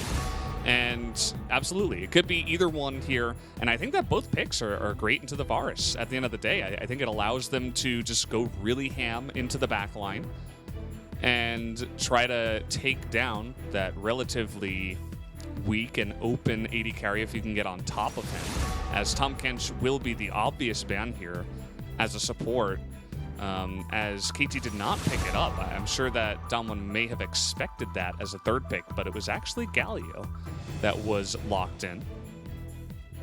Well, we'll see what is going to be picked on R4, or Red 4, Red 4th pick, as Camille was banned away, so clearly respecting the fact that this Sion can be a flex pick. And maybe that also signals that Sohan just wants to go on to the Aatrox here on R4. And then they'll reserve a counter pick support for bot lane. They want to know exactly what they're going up against. And let's just throw all this out the window and go ahead here with a Nautilus or a, yeah, perfect. Ooh. So the Morgana's coming in blind. Now, I think in a weird world, we could see something like Morgana go into jungle and Olaf head up to top lane or something. Because we've been seeing Morgana actually in the jungle, and she's been played now in some leagues, but more likely than not, this could just be mid Morgana against LeBlanc and then Galio down in support, or alternatively, Morgana support, Galio staying in mid against the LeBlanc. There are so many flex options here on the side of KT, and Damwon are... Ooh. They're, they're baptized in the nether realm is what's going on here, as Pantheon and Callista are locked in. And I'm trying to think about what this is. I think it's Pantheon jungle with Callista top. Yeah, Pantheon jungle, Callista top, Sion support, and LeBlanc mid, I think is the pairings. As Ornn gets picked up. Yeah, I suppose it could also be Callista Senna bot, but I think I think it was a little bit of flex as well, because they wanted to see exactly what was going to go into the top lane at the same time. And with the Ornn, I think Nuggery's like, yep, give it to me. I will play that Callista into the tank in the top lane. Yeah, I think if maybe some of the lane matchups were different, we could have seen Senna go solo lane in either mid or top, but those variables are not going to end up being at play. And I imagine that Nuggery would bind to Beryl this game so that you can throw Beryl into the opponent and then he immediately presses R, and the chain CC should be pretty insane. Alternatively, most likely Nuggery will bind to Canyon. KT, this time around, they have a Varus, but there are so many ways to access him by Damwon. So even though both of these team compositions are very aggressive in nature, I actually feel a lot more comfortable for Damwon, as weird as it sounds, even though there's an Ornn on the side of KT, and that's because there's not a lot of good ornaments on the side of KT, as well as their champions. They really peak at the 2-item mark, basically across the board, and then everything's going to start getting weaker. It's also really hard to itemize against Damwon's team composition because everyone wants to stack armor, and that's going to give LeBlanc a lot of value. But Galio's new ultimate does come with the magic shield. It does, and we'll have to see if that actually does help out KT, as it does feel like Damwon have won another draft here. The Ornn pick, very interesting, especially when they should have known that the Callista could have gone top, as it did kind of seem that that was the way it was going to go, and Damwon do confirm that fact. So Callista just going to pick up the call in the beginning and just farm it out up in the top side and eventually get so huge that I'm not sure what the Ornn can actually do, as it'll be very hard to actually lock down the Callista. You can see that KT grouping up here in the top side, but it doesn't look like they want to engage or invade just yet. Just seeing if anyone wants to face check. That would be typical Nuggery, but he does not do it. He holds on to himself for now.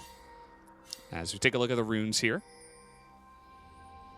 Well, you can see that Callista taking the Hail of Blades Ornn with the spellbook, double resistances on his side, but adaptive, actually, instead of the scaling CDR for so on. And then we take a look at the runes across the board, and you can see the Varus with the Comet, along with the Morgana, double Comet, double Scorch down there in bottom. So they are really playing for Lane Kingdom down in bot, and that's going to help the Olaf try to capture early dragons. The problem, though, is that it's Pantheon LeBlanc, and Galio does counter the LeBlanc in a vacuum. Pantheon LeBlanc is a 2v2, does get a little bit scary, and if KT just simply try to randomly get Prio and convert the bot lane strength into something, there can be a bit of resistance. Early game should favor KT in some ways, but there's definitely trade-offs. Yeah, that there are. And I would love to take a look at the bottom lane and see how that's going so far. We're watching Bono clear his jungle, not sure why exactly.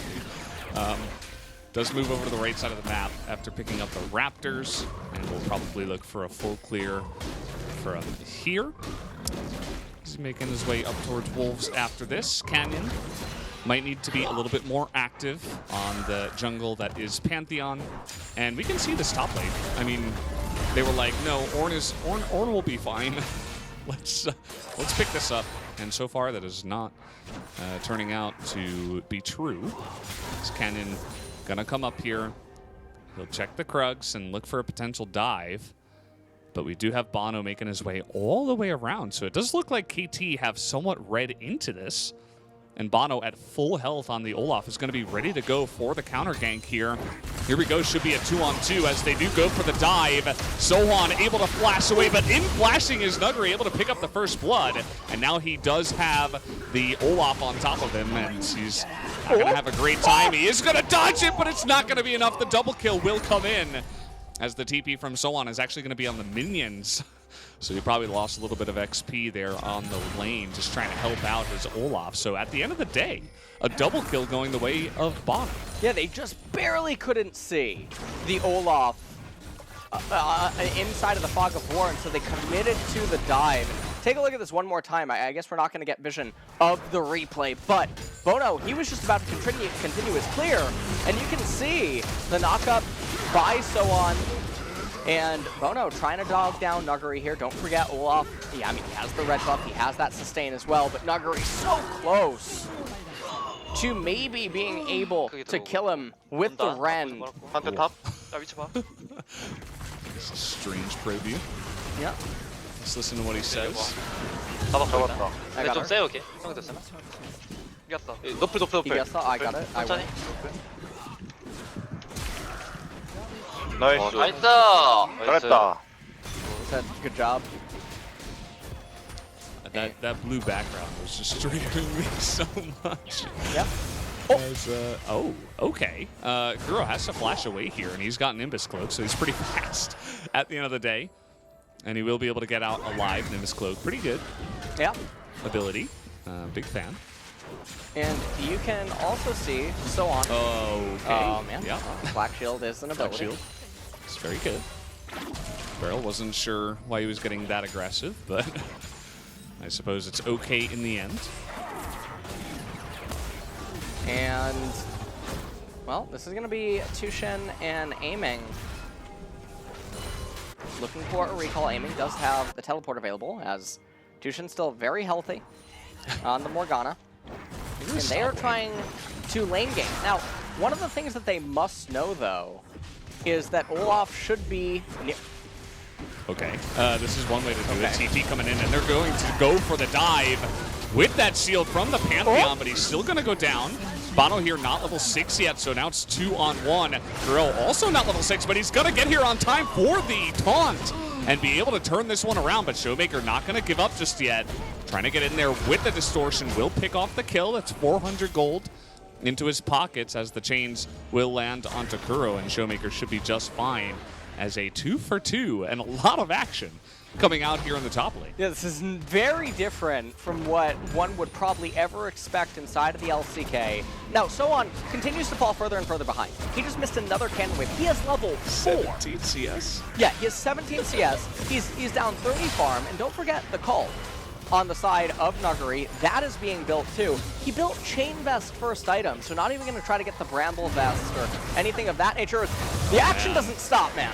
Yeah, Pantheon is everywhere. Now the flash will come out of Tucson here. He had to heal at the same time just to get away from that one, and that's just Canyon walking on up. He doesn't even have Moby boots. He's just walking in and able to get there on time. Still Pantheon very fast. Probably has Relentless Hunter in his build, and he has just been making waves in so many of these lanes and doing a really great job as the jungle first team. Yeah, and you know, the thing happening here is that Olaf probably not so used to not being the center, as Pantheon is just making so much action happen. And a lot of it is, you look at the lane states or what is able to happen because of Pantheon's E as well, means there's so many more options that are available. So Bono was up here, and you can tell that he's anticipating it as he's not just immediately waiting for his golems to spawn. And right at the very end there, the turret shot actually hit as the Pantheon E dissipated. If Pantheon lived there, Kuro would just be looking to make a pretty quick donation, as well as Showmaker. He has to flash forward, and you can see Bono doesn't have Smite available. It's not like he can do anything cheeky by trying to smite one of the camps after Showmaker distortions, and then he ends up getting out. So Nuguri with a massive lead up in top lane. Ornn finally dings level 6, but you can see Kalista about 1.6. Has the Bilgewater Cutlass, has the ability to keep sustaining up, and they're rotating the bot lane. Probably going to summon the Ram once the Morgana and Varus are in range to try to make a play here. This can get, yeah, there it is. They're going to land it here onto Nuguri, as he's going to get the bad news now as he gets knocked up at the same time. He had Flash available. Yeah. He just decided, no, you know, I'm Nuguri. I'm going to get isolated death, as he does get killed in the top side. Didn't see that rotation coming. But this is the LCK where everybody rotates up for the Rift Herald at 8 to 10 minutes. As Showmaker going to get taunted up here. Remember, he doesn't have Flash, and one distortion is really not all that much. As the read from Aiming, he's going to pick up that kill. And now we see Damwon just waiting in the wings, considering getting on here. They want to dive onto Aiming. Do they have the damage? The answer will be no, as finally they will pick it up. The knockup does come in from the Galio, but now Tucson in an awkward spot. And you can see Sohan once again cut off from his team, but they're looking to turn it around as Canyon is going to get chased down here. Another nice binding will come out, but Nuguri, is there an answer for this Kalista who's just going to dog them down? Flashing forward, gets the rend onto one. Stopwatch is going to be good for a little bit here, as he's going to try to dive under the turret and pick up that double kill. Nuguri just with the confidence gets a couple and moves on with a huge play in that team fight. And they light up KT in this team fight. They repel them off of the Rift Herald as well, and they buy themselves so much freedom now on the map. They're going to end up picking up the Rift Herald. This Kalista is massive for what is a very melee team composition on the side of KT. We've had 13 kills here in 9.5 minutes, Valdez.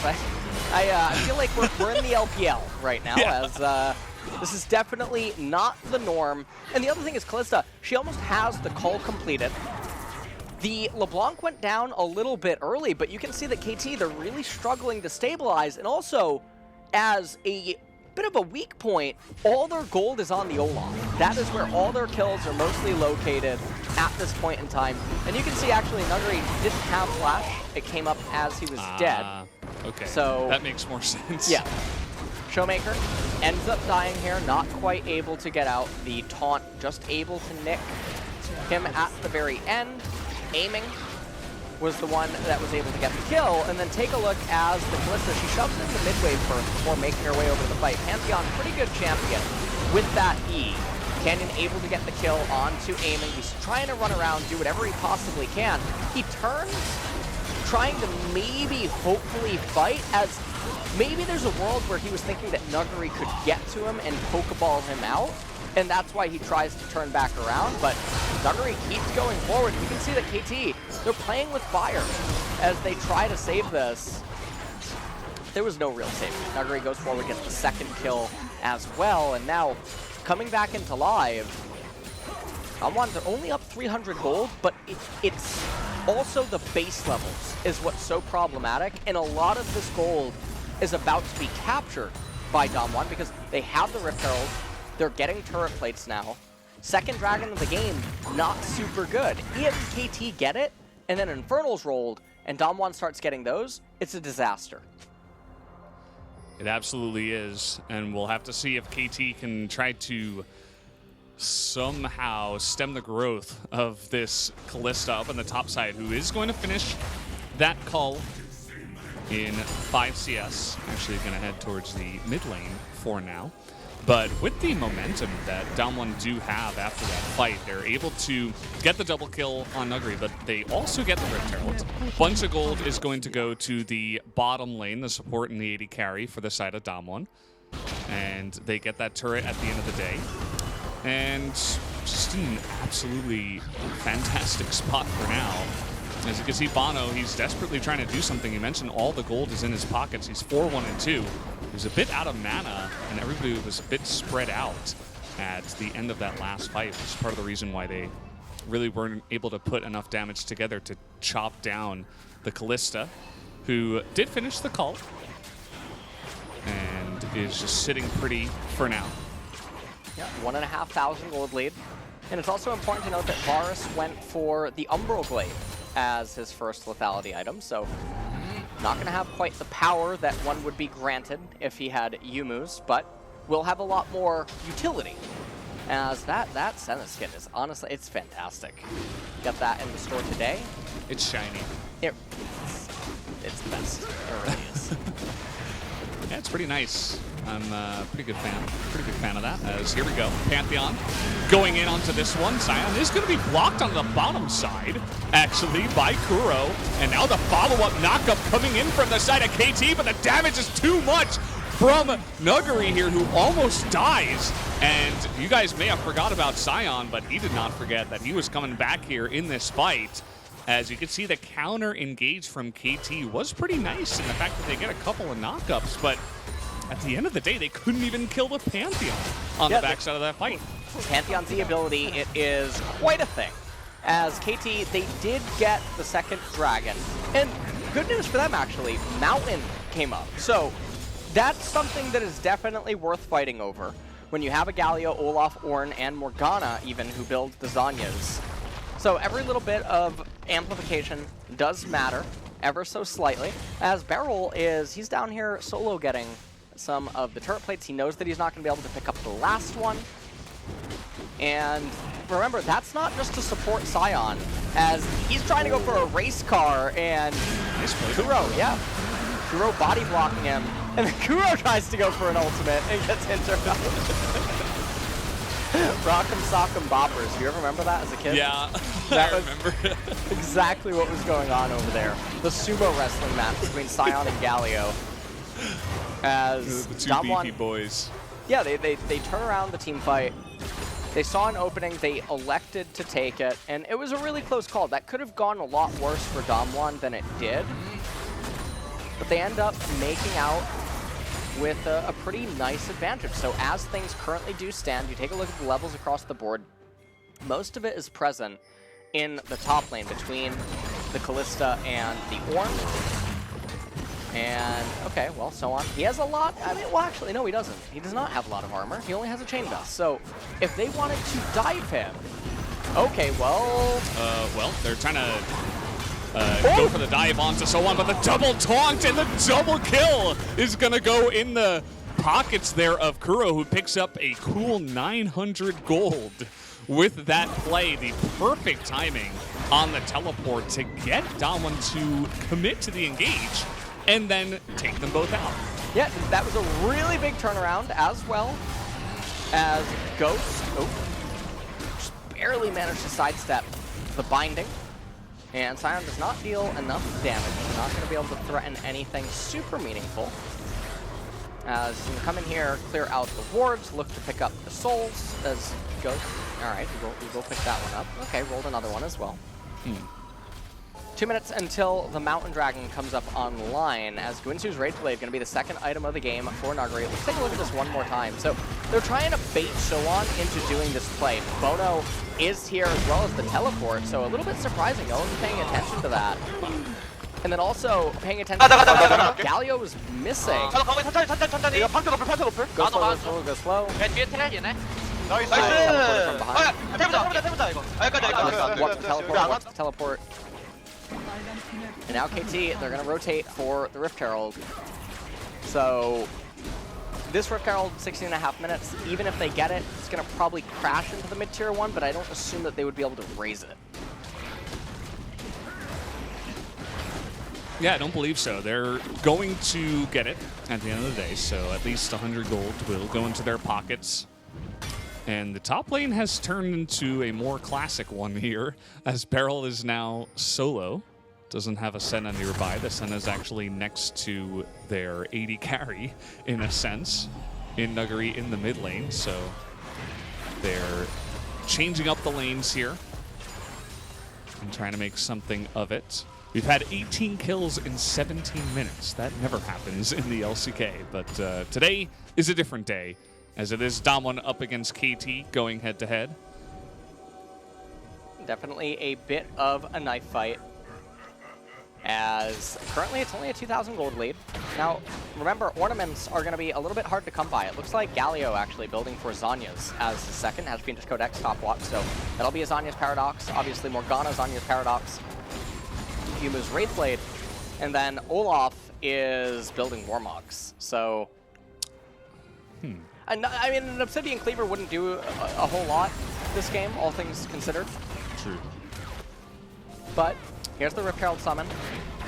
This is where things can get a little bit dicey. And it's going to all come down to Kalista. Yeah.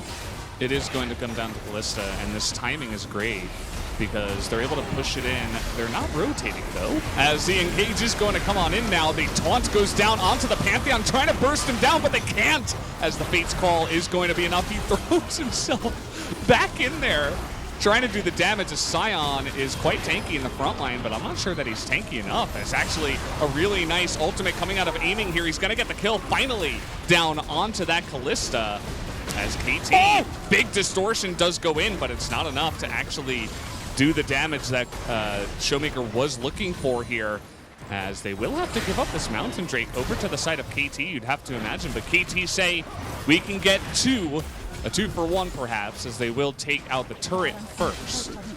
Yeah, now they're going to pick up the Mountain Dragon, and this is really big for them. So that was a team fight while they're waiting on major core item completions. Kalista so close to Guinsu, and the Rift Herald had already been repelled.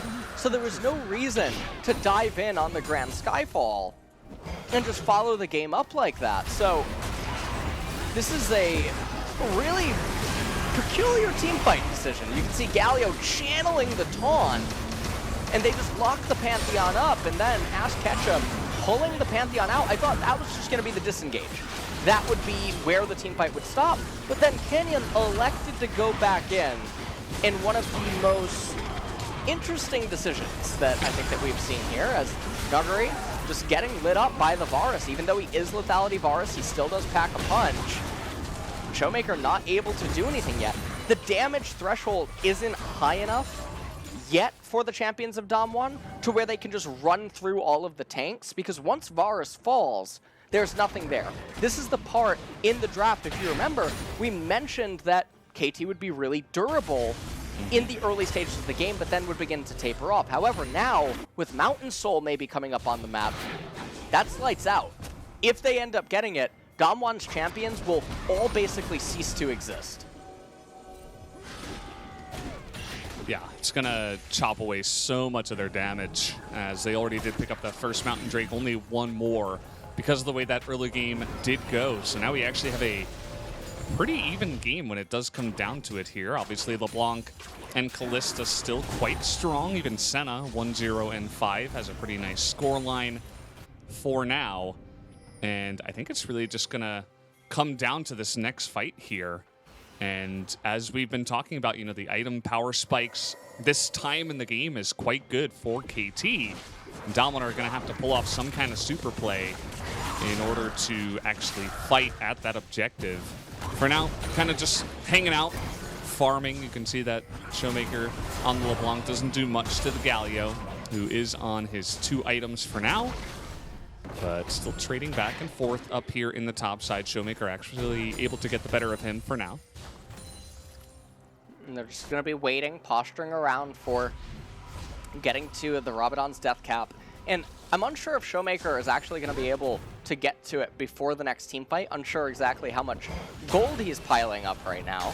But you can also see that the Pantheon, the Black Cleaver is a pretty big pickup for him because he applies it so fast.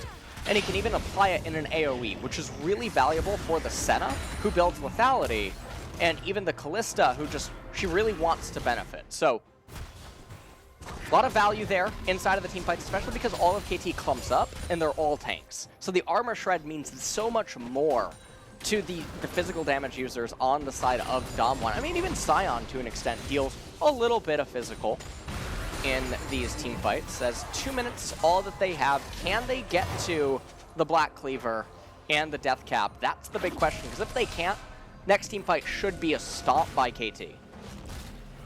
Yeah, well, the next team fight should be at the Mountain Drake in about 2 minutes, and we have been kind of just sitting here, you know, in a little bit of a mini lull state, farming it out, and I think with the double needlessly large rod, at least LeBlanc will have her item. I don't know that the Jungle Pantheon would be able to pick up a Black Cleaver by that time, but we'll have to see how long they can delay it and if he'll even have a chance to go back with the gold that he does pick up here, as there's not much for him to farm at this point in time. You can see LeBlanc is going back now and should pick that up. Yep, there is the Rabadons, and we'll be ready for this team fight in about a minute. Varus is recalling as well, so that might be a third lethality item. It could be the Duskblade of Wow, okay, so Varus is going to be really powerful for this team fight. Morgana is going to be online for it as well.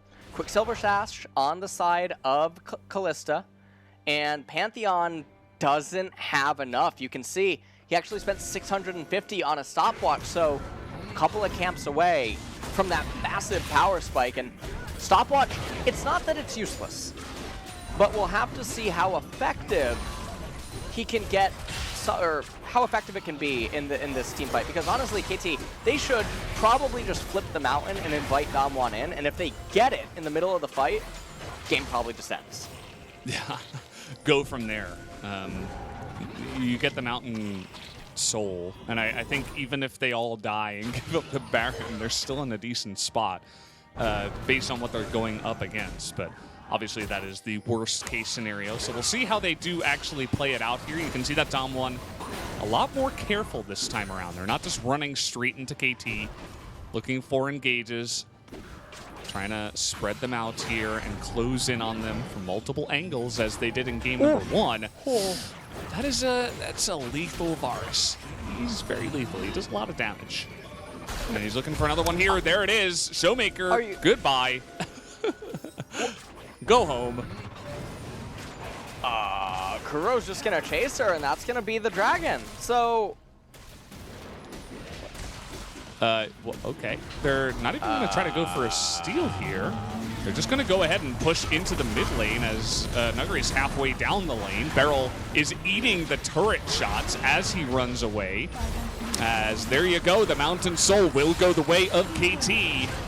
And now they are on the chase, aiming a little bit low on mana. We'll see if they actually do try to continue on into this one. As Showmaker on the LeBlanc, going to be quite slippery. But at the end of the day, KT get the big objective. And I'm not sure what Domin are going to do from here. I think they're going to have to wait quite a while to get to a point where they can actually penetrate through the double Mountain Soul. And it's not going to be easy, LS. I just don't even think that it's possible. Varus should probably just go for Hex Drinker as his next item, just to ensure that the LeBlanc can't kill him. I could even see an argument as well for just picking up a straight-up MR item rather than just going for the Maul Malmortius. I mean, Maul Malmortius is probably totally fine here to make better use of the resistances, but this game is really just over because there's no way now to blow up Varus in the team fight. Without the resistances from Mountain, eventually LeBlanc can get to a point where Varus missteps. There's a way to kill him even through the Morgana Black Shield, but I don't think that's going to be possible anymore. Varus is basically a Gatling gun protected by tanks. Not in the sense of a tanky champion, but literal siege tanks. Ooh. Well, that was going to land there is just a hair away from hitting the cape that was Showmaker on that LeBlanc champion. As, yeah, you can see that Dom one, they really don't want to go at this point in time. You absolutely do not want to try to force a fight here. You're going to try to scale a little bit more and somehow deny KT from taking more objectives here. But we got the Baron live that KT could consider, but especially because it is the lethality Varus, it's not going to be as fast as if it was like an on-hit kind of Varus on the Baron, so it's not just a guarantee. They do have some pretty insane turn, though, so something to consider if KT do want to go that route, but for now they're just going to look to bait the objective on the top side of the map. Well, we'll have to see what does end up happening. As KT, they can sit pretty and not have to worry about anything. Now, the one saving grace, if you are a Dom 1 fan, is in 3.5 minutes, Elder does come up. So, some sort of a miracle Elder Dragon capture could give Dom 1 a way back into the game. But by that time, ornaments should also start coming online. We're talking 30-minute mark. That's generally when third item completion really does get finished by pretty much everyone.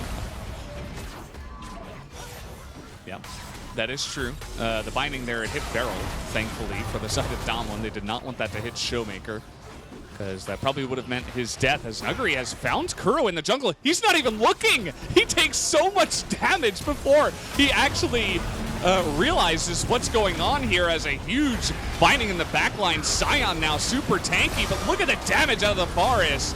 Not sure that it's going to matter here for Dom1. They're just all so tanky. And I'm not sure that Sion can just dive into your backline willy-nilly just like that. He's going to get chopped up into pieces. And now KT should have this Baron.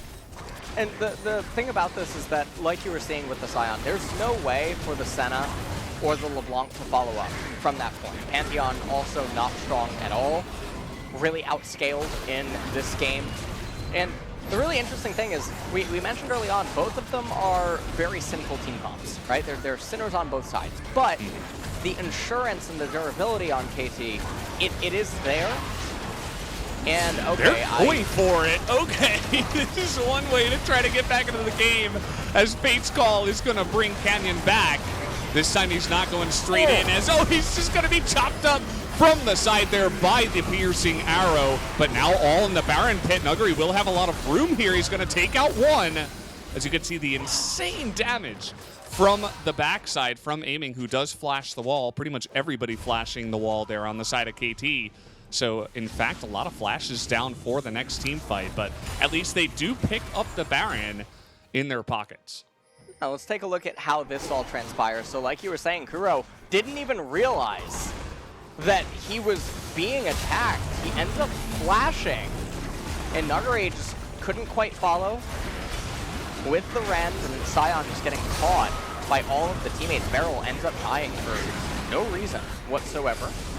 And now as we're going to resume into live, we'll take a look at the Baron replay as well. Grand Skyfall goes in to try to do something. He is absorbing or negating so much damage by KT. And then the piercing arrow just comes right out. Ends up My killing stream Canyon. did stop, LS, Yep. so continue. As Ornn was the one that actually secured the Baron. Not sure with either an ability or a Sunfire Cape. Active, not totally sure there. Nice smite on that one. 20 seconds until the Elder. And that's going to be the only way back into this for Damwon, is if they can somehow miraculously win this team fight. It's all going to be on that. As you can see, Showmaker is trying so hard. But look at what happens when he hops back. Nuguri here, what are you doing? You're all alone. He's going to survive, but just barely. Just so close that he does survive. And now is the wrong time to be taking that much damage because KT, they can just go over to the Elder Drake here. But you can see with teleport available, Nuguri and Showmaker, in fact, will be able to get right back into this fight. And so KT will have to take it a little bit slow, but they say, we don't care that we don't have flashes, we have Baron. Let's begin to posture around this objective and see what we can do here. The Mountain Drake is going to be so valuable for their entire composition full of tanks. And for a lot of viewers watching this, they probably wonder, why can't KT, who are just so far ahead, end the game faster? Well, it's not what the team comp does. The team composition is a slow-moving missile turret, essentially. It's very immobile. It can't split push by any means. It needs to be sort of fortified at all times and have the Varus in the middle while they maintain a phalanx. And on the side of Damwon, there's a lot of smoke and mirrors. There's a lot of mobility. They have a global basically coming in from Pantheon.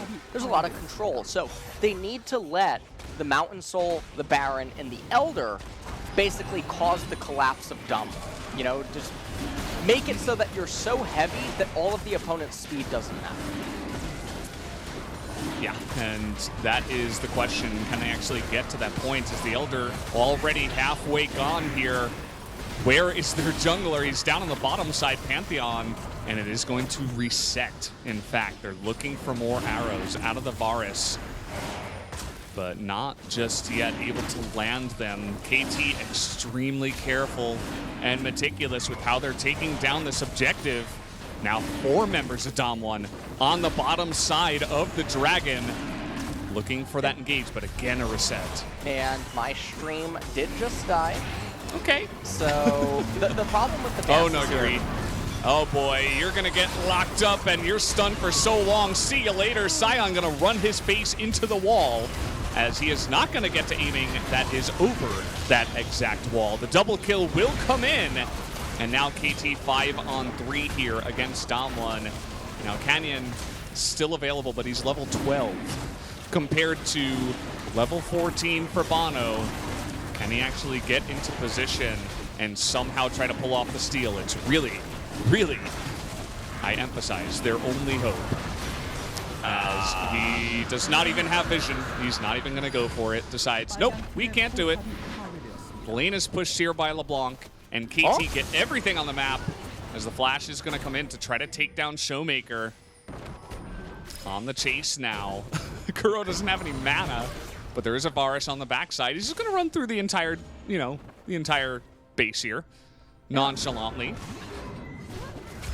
You can see Kuro, or Showmaker. There you go. Okay. Now she's a part of the grass. It's like that Stephen King movie that came out on Netflix, In the Tall Grass. You watch that? No? No. Did you see The Fountain? Where the guy No. becomes part of the tree? Yeah, it's kind of like that as well. Okay. As, yeah, Nuguri just, well. Yeah, Nuguri just, I mean, he died. That was the thing that he did right there. As you can see, Sion Beryl. There's no way to run into this team composition. at this point. Mountain Soul, so what I was trying to say before my stream died was that even with Elder constantly resetting over and over and over, it doesn't matter because of Mountain Soul. Constantly, the shield always just comes back, and they can repeat the same song in a dance over and over. And this is the endgame push. See ya. This is See like Nuggery. Thanos arriving at the end of Infinity Wars. Yeah. This is pretty much it. They got the Soul, they got the Baron, they got the Elder Dragon now. They've assembled. Cannon having a little bit of fun. He's gonna get clapped there right in front of his turrets. And yep, just gonna group up, wait for the minions, and try to end this game. We will be going to a game number 3 as my stream died. Take it away, Ellis. All right, well, this is absolutely the end of the game here, Valdez, as yet again, scaling team competition. One more time. It went the distance. Now, Damwon, they had a lot of options in this game, and a lot of it stems from the Callista in the early stages, being able to offset so many things. But Bono was always top lane to sort of mitigate a lot of the pressure, and just outside of the Fog of War Vision, if you remember, on the first dive, that was a very big swing. The game was very neck and neck up until the third dragon just went over for free. The second that that happens, the game becomes increasingly more problematic for the side of Damwon. Their team composition gets stifled really hard. And you gotta wonder now, because we're going to a game number 3, and I was not expecting this, most likely. We knew that in game number 2, the drafts had a lot of aggression on both sides. I would say that they're both... there's a lot of aggressive capabilities and defensive ones on both parties. Obviously, it's offset top and bottom. But with the matchup that they had for Nuggery, it really looks like they should have snowballed a lot harder than they did. Not that he didn't do a good job, but KT, they held on, they made it the distance, and then it just became impossible for Damwon to win a straight-up 5v5. Absolutely, and that was another long one. I think we went to about 37 minutes on that one. We went kind of the distance. We saw an Elder Drake as well. KT gonna add to their winning with Dragon Soul stat. That was, I believe, 17-1 before this game. Gonna move up to 18-1 after it, as I'm gonna take a look at some of the highlights from the match. And this is where Bono was just on the edge of vision. Not able to really do anything. Was Damwon, as Bono, he did miss the axe. He ended up flashing though to secure the kill. This was the Rip Carol team fight where Nuggery was able to show up in the early stages, and this is very akin to the thing that we talked about in last game. Have better scaling and then rotate for early Herald, but really just underestimating this Callista pick by Damwon in this fight. Kuro had some really fantastic taunts this game as well. The Galio pick itself was really problematic for Damwon. Yeah, did so much against the Pantheon specifically, and even against the Scion here as he charges in, blocks that one. Damwon still ended up winning this team fight, funnily enough, so you can see that they just expended so much to try to get into the backline, but somehow Nuggery did survive. And we were sitting here at this point saying, man, Damwon looking good. Maybe we're just going to see another 2-0, but that was not the case.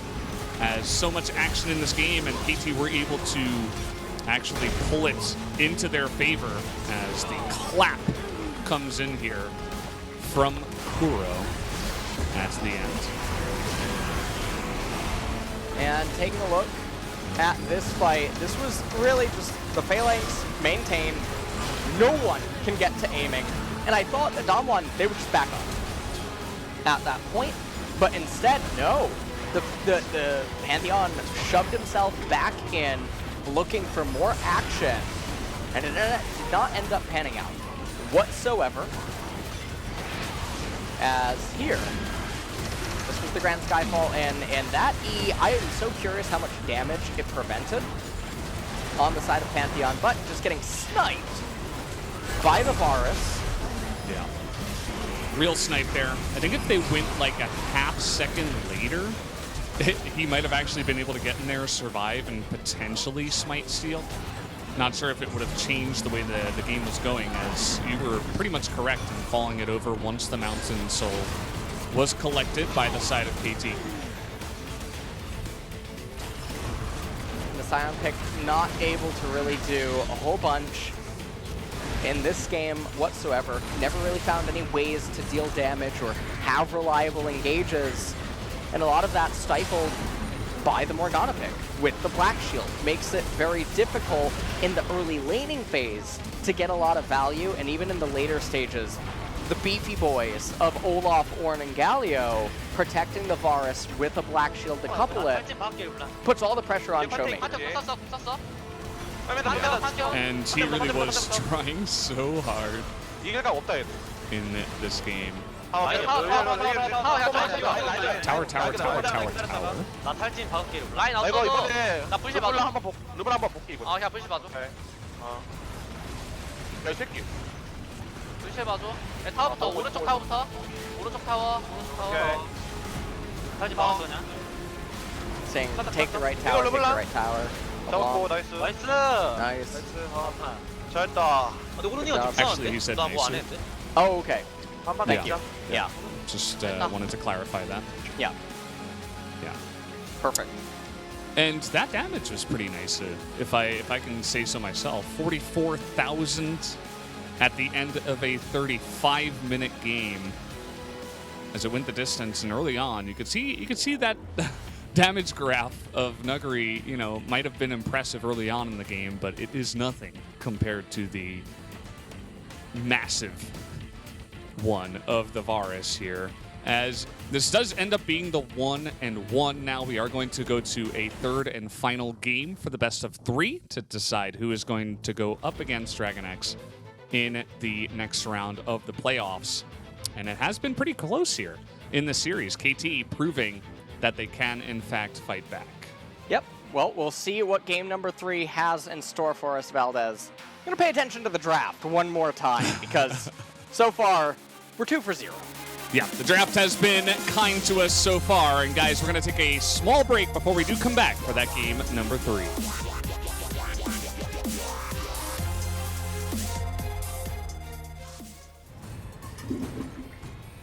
반갑습니다.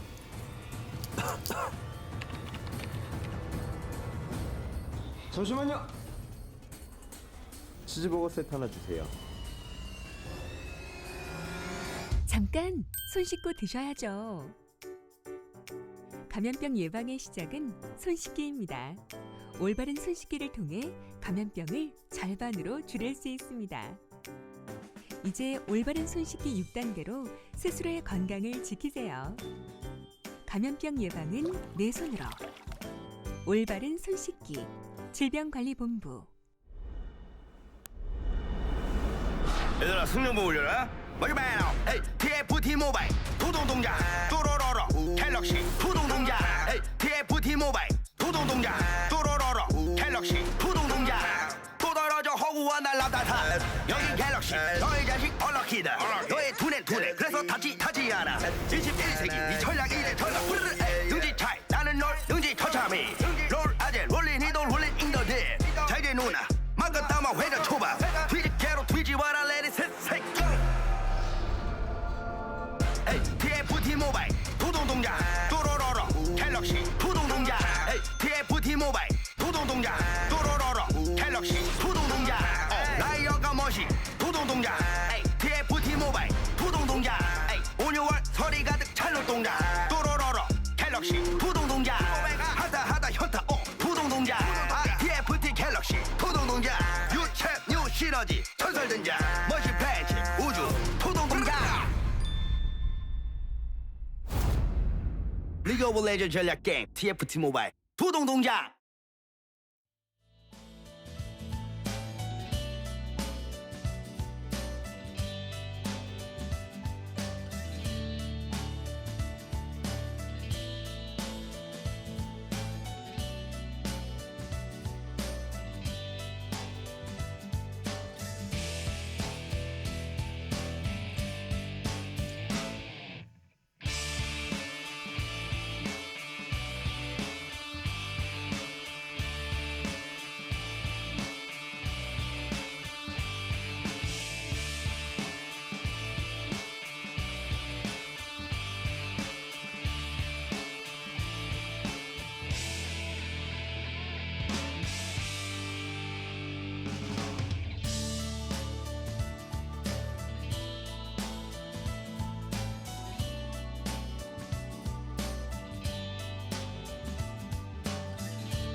Welcome back, everybody. We are here at the 2020 LCK wildcard match, and it is Dom1 up against KT. KT able to tie up the series 1-1 as we will go into one final game to decide who is going to move on to the next round of the playoffs. Will it be Dom1 with the relatively strong drafts, or will it be KT with a bit of cleaner play there in game number 2? That is the question, Ellis.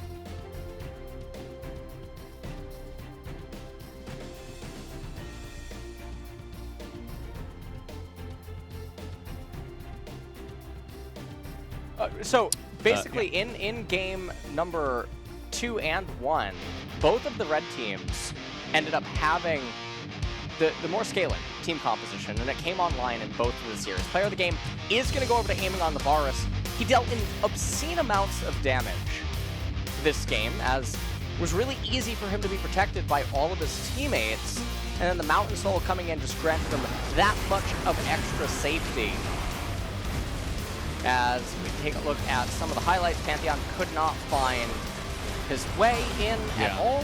This Kuro highlight is actually really great. You guys were talking about the secret highlights from a couple days ago. I do think I gave my vote over to Kuro. I really think he was the one that got the train going for the side of KT. Obviously, aiming, he shoots arrows really well, but he wasn't the sole or main reason even why KT won the game in my mind. But I think it's just a difference in, you know, our philosophies on how we vote for the players of the game. As we're going to take a look here at exactly how many votes there were. 7 out of 9. You and me, Ellis, were the only ones that did not vote for aiming. So the English cast looking a fool once again, I suppose. Well, we'll have to see what ends up happening in game 3 for the player of the game vote. This one, obviously, we're both really off. I went for Bono because I think that he was integral to preventing a super snowball up in top lane. And I think the game would have just got blown wide open without that. But aiming was really key in the later stages. Remember, he removed LeBlanc from one of the team fights entirely with 2 arrows. Yeah, his arrows were absolutely on point. I just don't know if we would have gotten to that point without some of the other members, but it is what it is. As we are going into the third and final game, KT once again on blue side. Doesn't want to see that Zoe once again.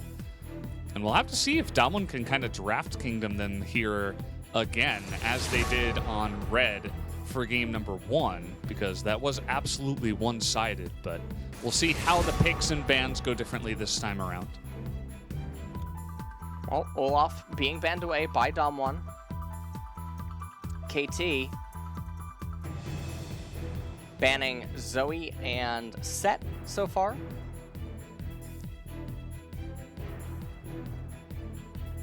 And we'll see what Dom1's next ban is going to be. And I wonder if they'll go back to trying to respond to all of their opponents' picks here in game number 3 and trying to close it out that way, as KT, they're back on the side where they have a massive win rate.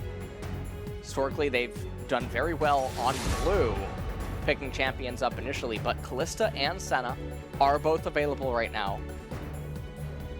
So we'll see which one Dom1 elect to ban away, or maybe just none at all. Yeah, that's always the question. We saw that coming there in game number 2, as we will not see the Olaf this time. I'm a little bit happy about that.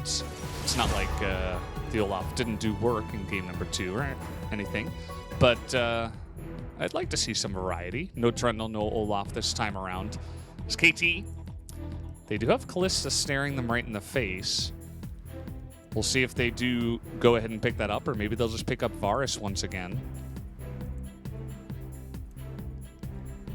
Well, it is picked up Kalista, and now Dom1 have the option to respond. Now, the scary thing about the Kalista is that obviously she's flexible. She can go bot lane, she can go top lane. You know about the Taric pairing as well. And what is Damwon going to end up doing? It looks like Jace is going to be locked in for Nuguri, most likely. Obviously does have the ability to be flexed into mid lane. And we'll see if they end up locking in... No, they're not. They're actually just going to go with the blind support. And once again, it's going to be Thresh on R2. Yeah, we do see that Thresh once again. The VAR is still available, but, you know, they don't necessarily have to pick it right away here. I'm not sure that they would be scared of KT picking it up after the Taric, which seems kind of obvious with the Kalista. So the Taric will come down, and now we'll see what comes out here. Will they go for jungle, or maybe something like an Azir that, you know, is a top-tier mid pick, but instead they will go for Sejuani just right off the bat. Taric and Sedge both being locked up is really scary because Damwon are already a little bit less forgiving with their champions, depending on how the remainder of this draft does round out. But now, very defensive and offensive tools, both in KT's hands, as now Sylas picked up. Now that can be also flexed with the Jace, and as well as the jungle. So it's concealing a lot of information. It does make the bans for KT most likely only centered on AD carry. I can't imagine them doing anything different because Olaf, I mean, already banned away. Trundle also already banned away. So the Sylas is already there. He can easily just go into the jungle role. It would be very... Okay, well, Draven. The target. Yeah, the target onto Ghost. They're going to take that away from him, maybe thinking that, hey, this would be one of the good Draven spots for Damwon. Draven, I know that we've spoke about it on the broadcast throughout the entire Spring Splits. At some point, the best AD carry against Kalista. There's no one else that really straightens her up as much as he can, and Ghost is a Draven player. That he is. It gets denied, and we will not be seeing Draven. Now, do you go ahead and ban another AD carry like a Varus here? Something that can play well into the bottom side. It is going to be the Varus, and so you were right. A couple of AD carries are going to be focused down by KT and denied from Damwon. And so what will be the pick here in the AD carry role? Looks like it will be Misfortune. And MF being hovered right now, still very scary. Oh! All right, they're gonna try to go into Kog'Maw as a means to stand their ground against KT's hard engage. Nico being hovered. Nope, all right, not gonna be Nico. It looks like Aatrox is now being hovered to go potentially top lane. So this would be the Kalista Taric down in bottom. Now the question for me though that is a little bit peculiar is how are they going to build this Kog'Maw, because they don't really have a Juggernaut comp as it stands, because they have a Thresh, they have a Sylas, they have a Jace, and now with Syndra coming out, things begin to get a little bit bizarre because it's very easy to itemize against the magic resistance. So does Kog'Maw end up going for... Okay, well, now that LeBlanc comes in, I actually think the LeBlanc... So the reason the LeBlanc comes in instead of the Syndra is if they really do think that the Sylas could be mid, they want to get the leg up in that regard. But the Syndra would have a lot more potency against everything else on the side of Damwon, who are now hovering in a Kali. And that's a lot of magic damage. Well. And that's even more magic damage. Yeah. And it does get locked in. Corki into the LeBlanc is something we have seen in the past a lot, and it's something that we're seeing more of, at least the champion. So very interesting. Lots of magic damage, as you mentioned. just in those 3 middle picks there on the right side. And it also kind of gives them 280 carries in a sense that will scale with some of those AD items, although Corki does pretty much only AP damage.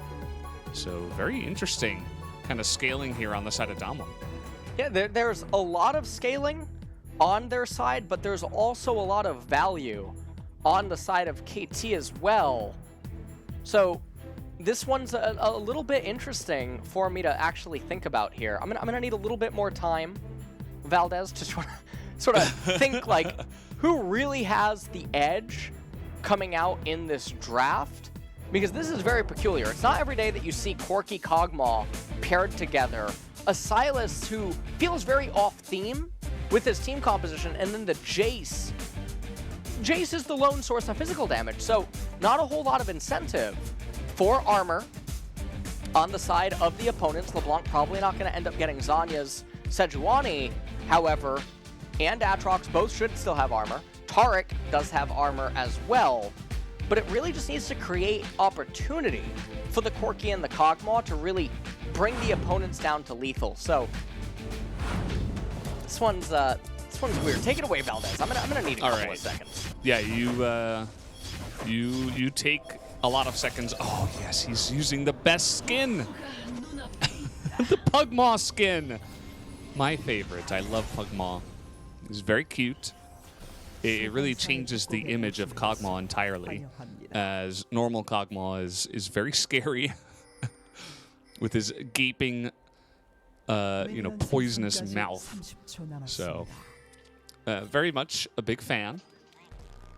I love that he barks every time he attacks with his W as well. So that does make me feel good. As Kalista and Taric together are currently at 60.6% win rate, 20 and 13.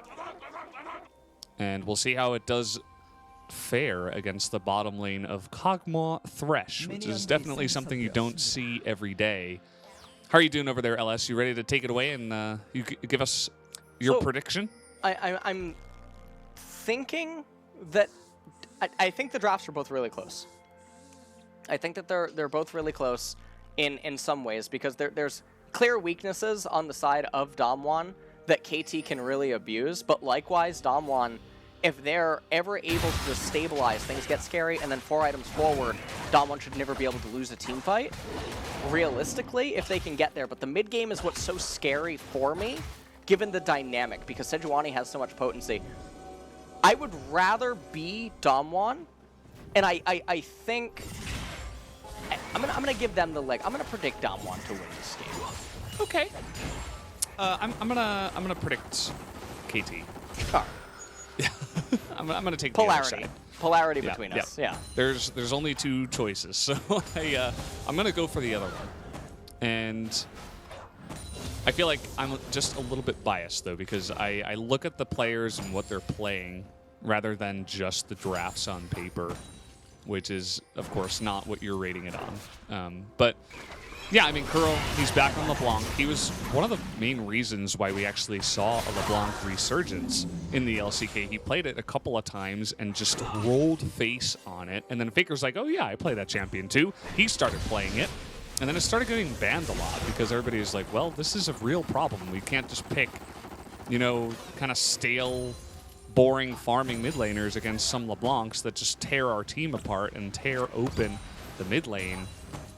And so definitely looking forward to seeing what Kuro can do on this pick. I love that he went for a confident pick for the last game, because it's do or die now. This is the last chance. Yeah. And if you don't win, you're done until summer. Yeah, and you can see Kuro has so much more HP. He's really won the Econ War, and this is a nightmare for Showmaker. Definitely played the lane phase a lot weaker than Kuro, as he does have the teleport, but so does Kuro. Doesn't even matter though. Got so much more XP over Showmaker. We'll see how quickly he can shove this in. You can see that he's looking for the LeBlanc. He's trying to stop the recall. He might actually go for the Prosperous Bomb. Not going to actually do it in the end. Tier was picked up, but still advantage handed over to Kuro. who, at the end of it all, I think is up about 4 minions in terms of golden XP. So, Nuguri trying to put a clinic on up here in top lane. Canyon gonna get the left-hand side Scuttle Crab. Sejuani just going even with the Sylas in terms of speed. Kog'Maw going even down there in bot lane. Talisman Tick is gonna end up killing that. Aatrox has to be really careful. He's gonna be fine though. Take it away, Melvis. I'm ready. I've been waiting all my life for this one moment. As you can see, Showmaker does have the refillable, but this is the second time now in a row that we look at the mid lane and look at where it's frozen too. Kuro's like, yeah, you keep losing traits to me. How about I just sit this lane right in front of my turret as well? It's not gonna feel good for Showmaker in this lane. Nuguri is in a bit of a pickle because he wants to get this wave crash, and then he wants to recall. Staying in this wave would be really, really bad because you know that Sejuani is in such close proximity, and maybe he doesn't feel this way, as Corki is going to recall, taking more bad trades, is staying relatively even in CS. Kuro actually making a bit of a blunder, doesn't stand further up in the lane, and so Showmaker gets a recall off that easily could have been cancelled by a Q or an E out of the LeBlanc, and he's going to get a reset for free. And all that Kuro needed to do to prevent this was stand more on the right-hand side. There's no way that he ever dies to a Sylas, even if he came into the lane. And so Showmaker bailed out a little bit and ends up picking up a cull to sort of stop the bleeding, as this is just going to be a very scaled-out lane. It seems almost like across the entire board. Yeah, we are going to be just chilling for now. Nobody going for that Ocean Drake that is spawning first this time around. No Cloud Drake first in this game, actually, so will be a bit of a different possibility, as we could, in fact, have a Cloud Soul coming out here. And take a look at the top lane. The Jace that was banned twice by KT squeaks through this time around, and you can see one of the main reasons why, not only is it flexible, but Nuguri is quite good on the champion and is already exerting his dominance up here. Obviously, Jace a pretty nice lane bully, one of the hardest to deal with. And so on just going to be pushed in over and over as Nuguri slowly gets that lead in the CS and turret plates. Well, Soan is falling a little bit down in the CS department to the Jace, but lanes against Jace are typically measured by how close you stay to him, even if you are behind. So, one turret plate has already gone down, but you gotta give credit to Soan. He's managing to stay afloat. Not sure if how far down he is in the XP department. Is gonna end up dinging level 7, I believe. Okay, well, that's a really bad trade. You see the way that he predicted that, by the way? Yeah. He's like, oh yeah, you're probably going to dash forward with your Q right now. And Canyon, he's level 6, but he's not going to check. Oh, I think someone just showed. Yeah. This could It definitely knows now.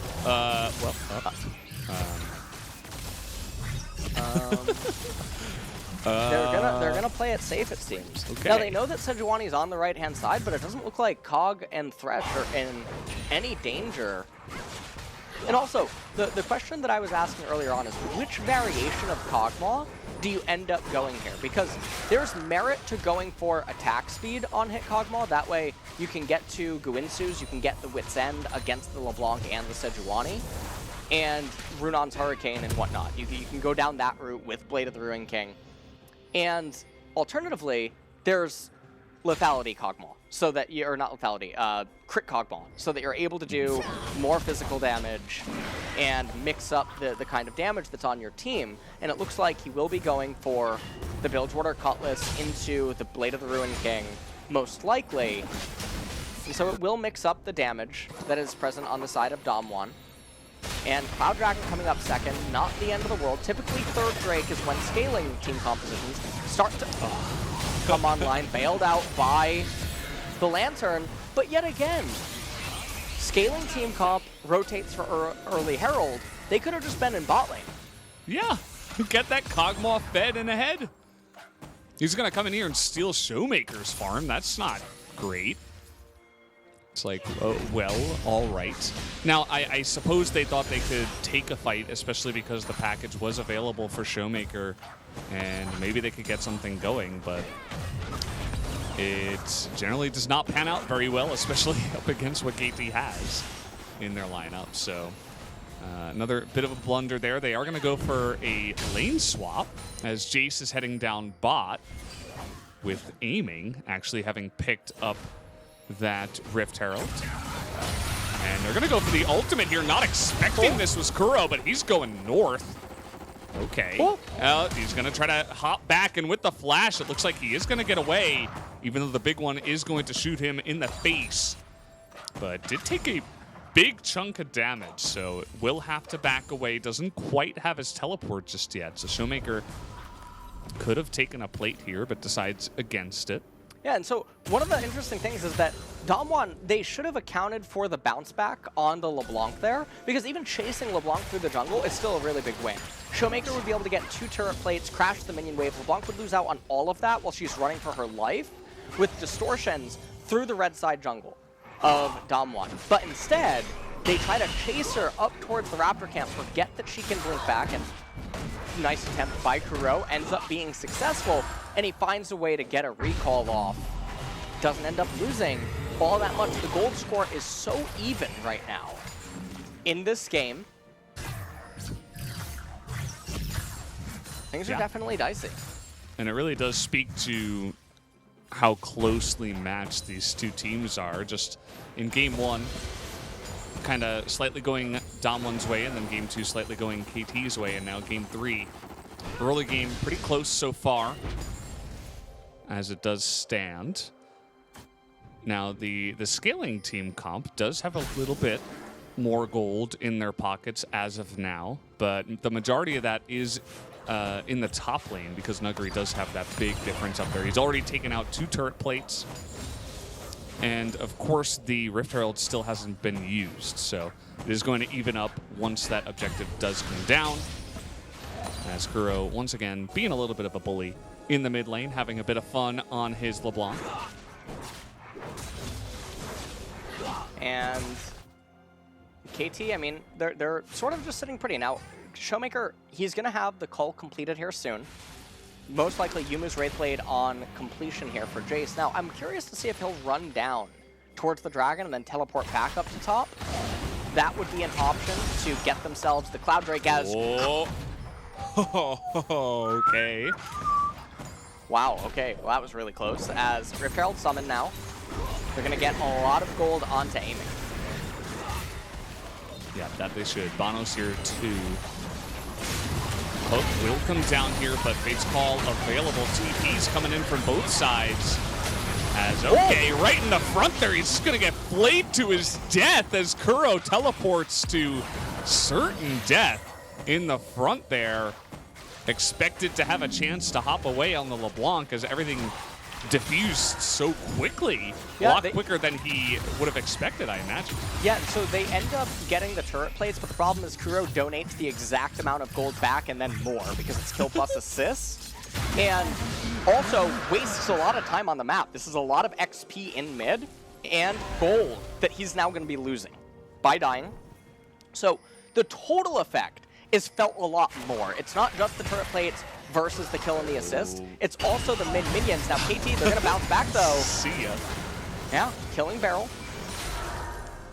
As Pugmaw, I mean, I'm not sure if that breed of Cog really likes to walk that much, but is getting a bit of exercise. You know what dog I was watching YouTube videos of yesterday? Which one? Samoyed. Samoyed. You know what? Samoyed. Yeah, the walking cloud. Yeah, the one you always talk about. It's a cloud. It's a real cloud in real life. Cloud in real life, yeah. Yeah, they're kind of just adorable. floats by. Yes. They're adorable. Yeah, very fluffy. Yep. We're going to take another look here at Kuro just dying. And yeah, Kuro, I mean, he teleports in and immediately gets hit buy the stolen Sejuani ultimate, and he probably Outplayed. feels like, yeah, exact, no doubt. 돈만 먹을 듯. 돈만. 탑소로 텔 있어. Uh, 돌아볼게. 좋다. 공만 탈볼게. 빼. 뭐야. 가는 중. 나 일단 각 보고 있어. 르블랑인데? 노플. 나이스! Yeah. Say, No get flash, it, no get it, flash, get it, nice get it? hit. I think so, yeah. Yeah. And- Barrel. Yeah. Just that was a nice little sneaky play actually from KT, just saying, okay, they're not gonna have vision in the lane. Let's hide here for a long time and catch them by surprise. They'll probably think we backed in dismay after losing our LeBlanc. Doesn't actually work out. And Damwon are going to be especially happy because that kill does go on to one of their scaling champions, one of their 80 carries.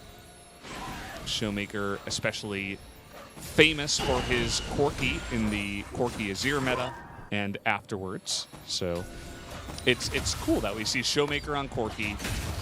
And remember, he was considering the Akali as well, which is another pick that he was well known for back when he first got into the LCK, up against Kuro's LeBlanc, which he's absolutely known for as well. So kind of a star mid lane matchup here. And, well, Damwon, they pick themselves up the Herald. And we'll see how they elect to use that. Looks like they want to crash it up in top lane immediately, as things are looking pretty stable for Damwon all across the board. Bottom, however, I mean, there's a push coming in, but Kog'Maw doesn't mind this. They're not going to lose the turret. Kog's just going to continue to be able to farm safely, even though he is pushed in. Bono! Yeah. Not What gonna about actually, Bono? I thought he was going to go for the ult on Corki. Oh. Didn't quite pan I out. thought he knew. Whatever. You Apparently he really took it away from it. Take it away. I thought you wanted me to take it away. Take it away. Yeah. Over to He you. almost, yeah. Thank you for handing it over. Take it away. Now is not a great time for me to take it away though, because there's nothing happening. This is where a play-by-play feels most uncomfortable. But yeah, we're probably gonna have to wait for this Infernal Drake to spawn before we do get some action. Yeah, why don't you take it away? Normally, I don't try to display. Get your wine glass ready. Okay. Ooh, So okay. right now, Corki, he pressed Q, and now he pressed E. Kog'Maw right-clicking, Corki right-clicking with Q, stopped, and now everyone's right-clicking. Take it away, Valdez. Thank you. Took your breath away? No big deal. that, I'll keep yeah. going. Yeah, don't worry about it. So You got more? right now we're What? we're in a lull state. 30 Who's this guy? seconds until the Infernal comes up. And this is going to be dicey. I don't think Atrox is going to be able to get to the Black Cleaver. So the Jace is going to be more potent at this upcoming team fight. And it's in 20 seconds. And realistically, Damwon should have control. Damwon should. We'll see if they actually do. As a lot of the times the teams should do one thing but do another, or fail and in the moment. League definitely a game of inches, as currently KT control all of the real estate in the river. That hook was close. Beryl taking a little chance there. He's going to lose a big chunk of damage, as aiming also will get poked down here, but he's got lifesteal. Should be able to get it back from this dragon real quick. You see the Rift Herald has gone mid, but now a bunch of sticks into that dragon. Can they actually steal it away? The answer is going to be no. Beryl in the front line is going to live, actually, as the Drake has been taken by KT, but now they're just trying to get away. The flash forward there into the ult. Beryl is going to go down, but has he baited his team into certain death? At least that will be the case for Bono, as he will be traded for the support's life, and it looks like Tucson also is going to meet that same fate. Girl looking for the trade. He nearly gets it, actually. If the chain landed, I think that would have been the kill. Shirley finally goes down in the mid lane. Did a nice chunk of damage. Immediately, Corki teleports up to top lane. He wants to crash in that wave as well as the next one. So I'm not going to use TP anywhere. And so Damwon, they took a while to actually posture for this, and thus that's the Infernal Dragon going over for free to KT. Aatrox gets lit up just immediately before the fight even transpires. So this isn't a realistic representation of what a full-fledged team fight should look like. Beryl whips the flash hook, and right there they do get the cleanse out of aiming, who's then forced to flash away from Canyon, but Tushin couldn't quite get to the safety land. He ends up being dogged down, try as he may. As Kuro, he goes in with one distortion and a flash. So Canyon trading flashes with Kuro, that's actually going to be really valuable because Silas often will start fights from a defensive angle and has less reliance than Kuro with the flash in terms of repositioning and whatnot against the Jace, the Corki, and the Kog'Maw, as Mikhail's was picked up. First item by Beryl, and that's going to be really valuable at harming the Sejuani engage because that's the only way that KT can engage without LeBlanc pulling off a miracle. So 3,000 gold lead right now for Damwon, and the Cog and the Corki, they all continue to just get stronger and stronger, and now we even have resistances coming in on the Corki. This is the part of the game where KT at the next Infernal fight, it should probably be their last stand. If they win it, they can swing things back in their favor, try to get the Baron and take control. If they lose it, it's going to be lights out. Once the resistance items start coming in, there's no way for LeBlanc to get kills. There's no way for Sedge or Aatrox to get kills. There's going to be too much ammo on the Jace, Corki, and Kog'Maw. Yeah, absolutely. They're just going to get ripped to shreds if they try to jump into a fight. And Infernal Soul can change that. They can rip the enemy team with their own shreds. But I don't know if we're actually going to get here to that moment, actually, because a couple of team fights now in a row have gone the way of Damwon. And that is not what you want with the composition that KT does have. So definitely looking pretty good to the side of Damwon here. We'll see if KT can somehow turn it around. He hasn't been able to be super effective, Kuro, that is, up in the top lane now on this LeBlanc. He's actually down a level compared to Showmaker and has died once. So that... you know, the big pick of the LeBlanc for Kuro is not quite panning out for him just yet. And you can see here, Damwon just sort of keen on posturing. More and more Runon's Hurricane picked up on the Kog'Maw. I'd really like to see Wit's End third to just continue on into the attack speed build on hit and get so much value against the Sejuani, Taric, and LeBlanc. As it looks like Corki even, he picked up a Null Magic Mantle, has Short Penetration Boots, really trying to just go for damage. Very surprised no Merc Treads on him this game, given that it is a Sejuani and a LeBlanc. So he was against enemy AP mid, enemy AP jungle, and Tenacity, not super bad here either. So 3,500 gold lead right now for Damwon continues to exist. Remember, the Infernal Dragon is mitigating that a little bit, but the next Infernal should go over to Damwon, and that'll end up pretty much taking it away. As Valdez, take it away. Thank you for that. I will certainly take it away from you. And yeah, just building up those resistances on the side. Everybody's got a little bit. QSS was purchased there for a second by Showmaker, but then he actually switches to the BF sword, as maybe he saw that Beryl has the Mikhails, and you really only need one Mikhails for the one Sejuani ultimate. Perhaps doesn't want to go into another cleanse, and it's a really big item timing because of this Infernal Drake. You need to have the best items possible to fight at this key moment in the game. As you can see, Canyon also going to have a Sejuani ultimate of his own. He's only been stealing those so far, as we are now posturing for this very key Drake. Yeah, well, Control Ward ended up getting killed, so on here as well. Not going to be able to find a flank or anything of that nature. As okay. Yeah, they're going to go on in there, but the stopwatch's going to be pretty good. But look at Showmaker and Ghost in the back. There's just a firing range right now, but so on. He's actually going to survive somehow, but the damage just never ends from the side of Damwon. Looking for that accelerated shock blast. The flash forward, and the hook is going to sail wide, but the last one is going to hit Tucson. They finally get a kill on the backside, but you guys can see that already.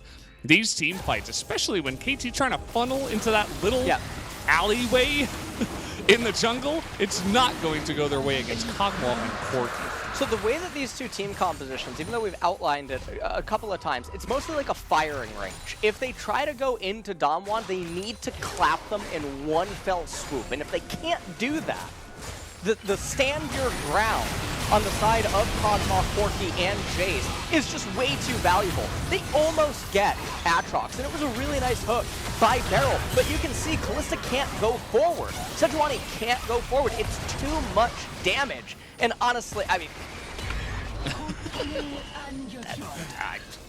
he's a buff next patch. That's exactly what he's thinking. Corki not quite able to get the kill. Beryl misses yet another flash hook in the end as, okay, Damwon, they pick themselves up the Infernal Dragon. Things are continuing to get better for them now in this game.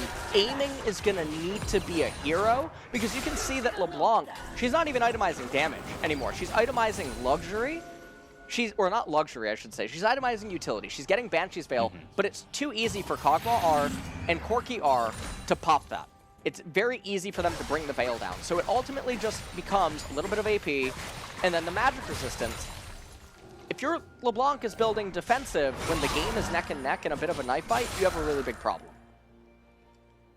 Yeah, and certainly I think we can all feel it at this moment in time that KT do have a little bit of a problem that is increasing rapidly at this point in time.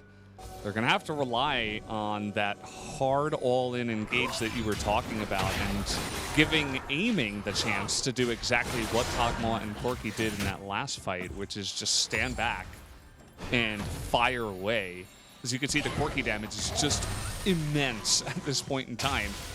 I don't know why you'd use that Sejuani ultimate against a Corki that has the package, but hoping, you know, just so much that he was not going to expect that play. But Showmaker on the ball there is going to avoid it, as we will be waiting for that next Infernal Drake in about 3 minutes.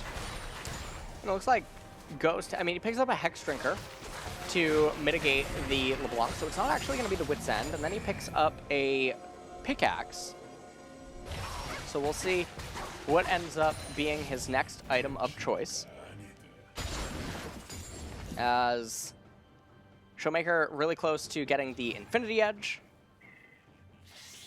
And yeah, I mean, this game just looks like we're going to enter into a little bit of a lull state. So Valdez, the time currently is 7:49 p.m., April 18th, and I think it's time for another episode of Forbidden Love. This is going to be a short one, but sure. Sure, like we have to consent and opt into it. Oh, man. It's Well, totally fine. Yeah, we're here.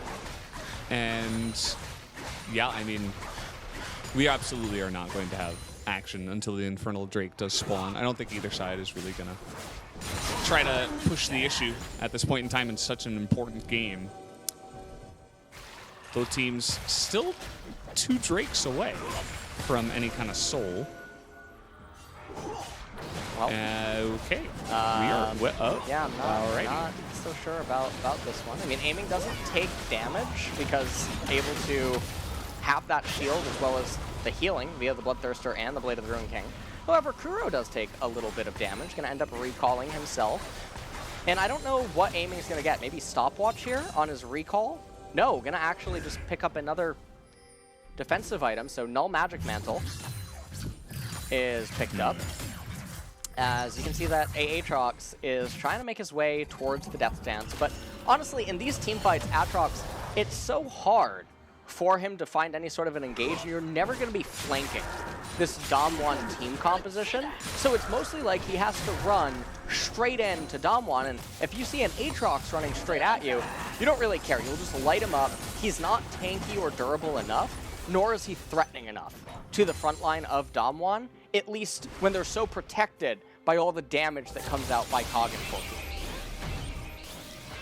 Yeah, he's going to be at half health by the time he even lands one swing onto that back line, if he even gets there in the first place. I know that the flash hooks haven't been great from Beryl, but, I mean, he can at least press the box, or he can, you know, if Aatrox is just running straight at them, it's not going to be all that hard. to get the hook down unless Solon does flash into the back line. As here we go, the Infernal is back and ready to be taken. Now, who's going to set this up here? You can see there's a lot of vision on many different sides. From the side of KT, Damwon trying to deny that for now. Wow. Okay, just going for it here with a bunch of sticks as the Sejuani ultimate from the side of Damwon is going to come in. They're going to push Bono out here as in goes. Oh man, Solon is just going to blow up the Showmaker there. The Corki just immediately out of the fight as Goat's trying to now kite them away. But after they take down the one big 80 carry, it is going to go entirely the way of KT. But the Drake here was actually stolen by Canyon. So a pretty nice pickup there, even though the fight was so desperately in favor of KT here. The scary thing here is that now they're going to make their way over to the Baron. Jace has teleport available. He's going to be able to come back in. Now, it's a Kalista Ren, but depending on the speed at which they do it, maybe there's not enough Ren stacks. It could still come down to a smite fight. Showmaker, he's up in 10. He has teleport. What a... Okay, that's not the way to do it. They went straight into the Baron pit. They gave 2 of their lives away. Now, Jace is still alive, but he's not getting in there anymore. No teleport going to come out from Showmaker as that idea is now dead. And there you go. The Baron will go the way of KT after Damwon are not able to successfully stop them. I have no clue what to really say, because they easily could have just tried to slow down their Baron, bought time for Showmaker, and then immediately backed off and attacked Baron indirectly by capturing all the minion waves. And that would have slowed it down. It's not the end of the world if KT get the Baron, because they're not going to be able to end the game over it. And honestly, I mean, what team is Drake playing for? So, you know... I was confused. I'm like, there's no Gragas in this game. How did he get pushed from the enemy team? So the Dragon shoving the Corki in is really, really, really unfortunate. It let KT kill Showmaker for free. Canyon does a really good job at winning the smite fight, and I don't know what Ghost is doing. I have absolutely no idea. I'm not going to try to pretend like there's something there, because there's just not. And he ends up dying. KT capture him.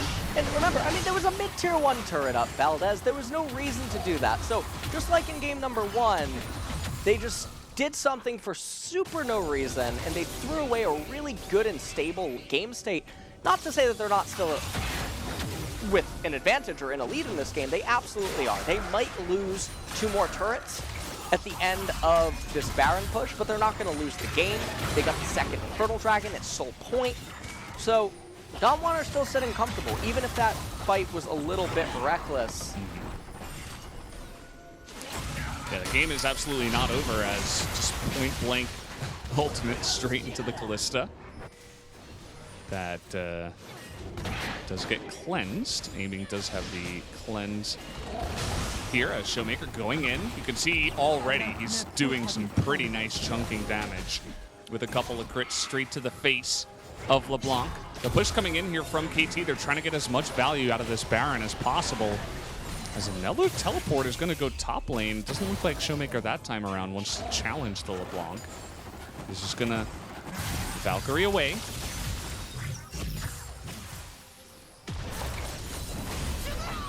Well, Canyon here. Nope. No action just yet. Yeah, and only 30 seconds until the Baron ends, so they should be able to hang on, and the gold advantage is not sizable enough to really mean anything, because we're in the middle. I mean, we're in the middle of the end stage, and then we're gonna go to the super end stage. So this is when 4th items, 5th items, they start getting completed by everyone. And typically it's all utility items, but obviously LeBlanc itemized utility before offense, and so picked up the Void Staff.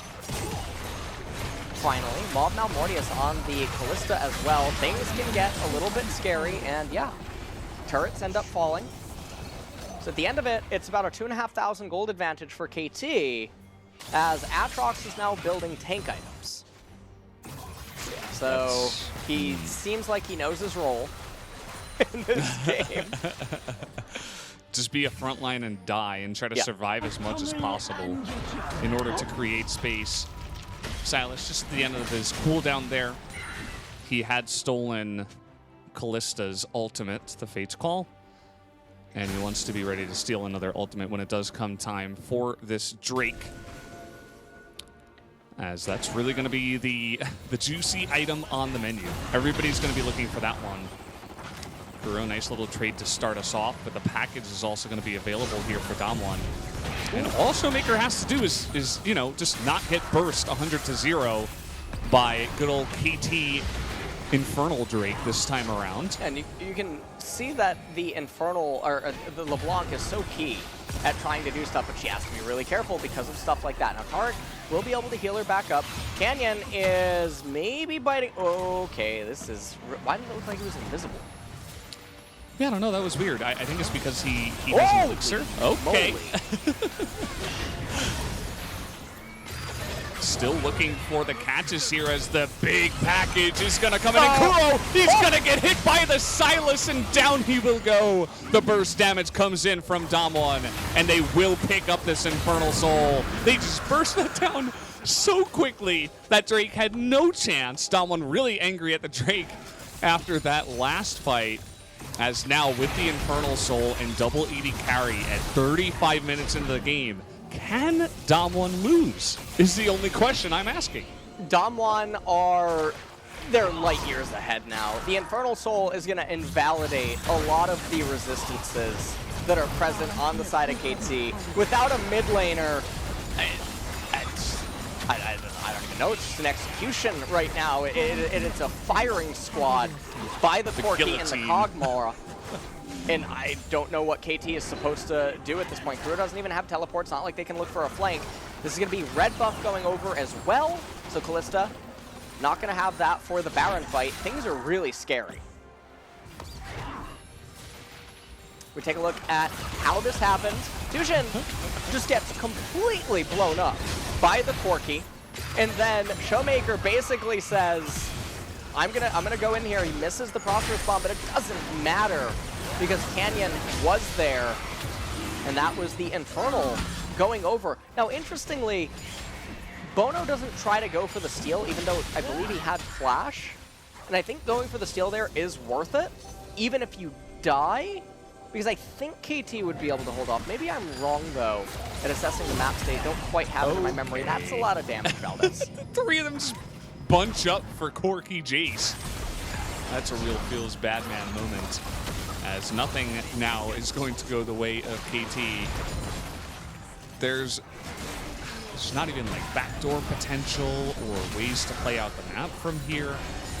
They really just have to get that godlike engage somehow and blow up one of the AD carries. It's really the only possibility for KT. Now, Damwon are still playing it pretty safely. They do not want to get flanked. That is the one key thing. They're like, nope, you're trying to come in from behind us here, Aatrox? The answer is no. We would not like you to do that. And they would just love to play front to back, you know, get the engages to come out from Canyon, from Beryl, and just, you know, send that, give the signal to the firing squad to just burst down anyone that's in their way. Well, all right. At this point, Damwon are definitely being very safe and reserved.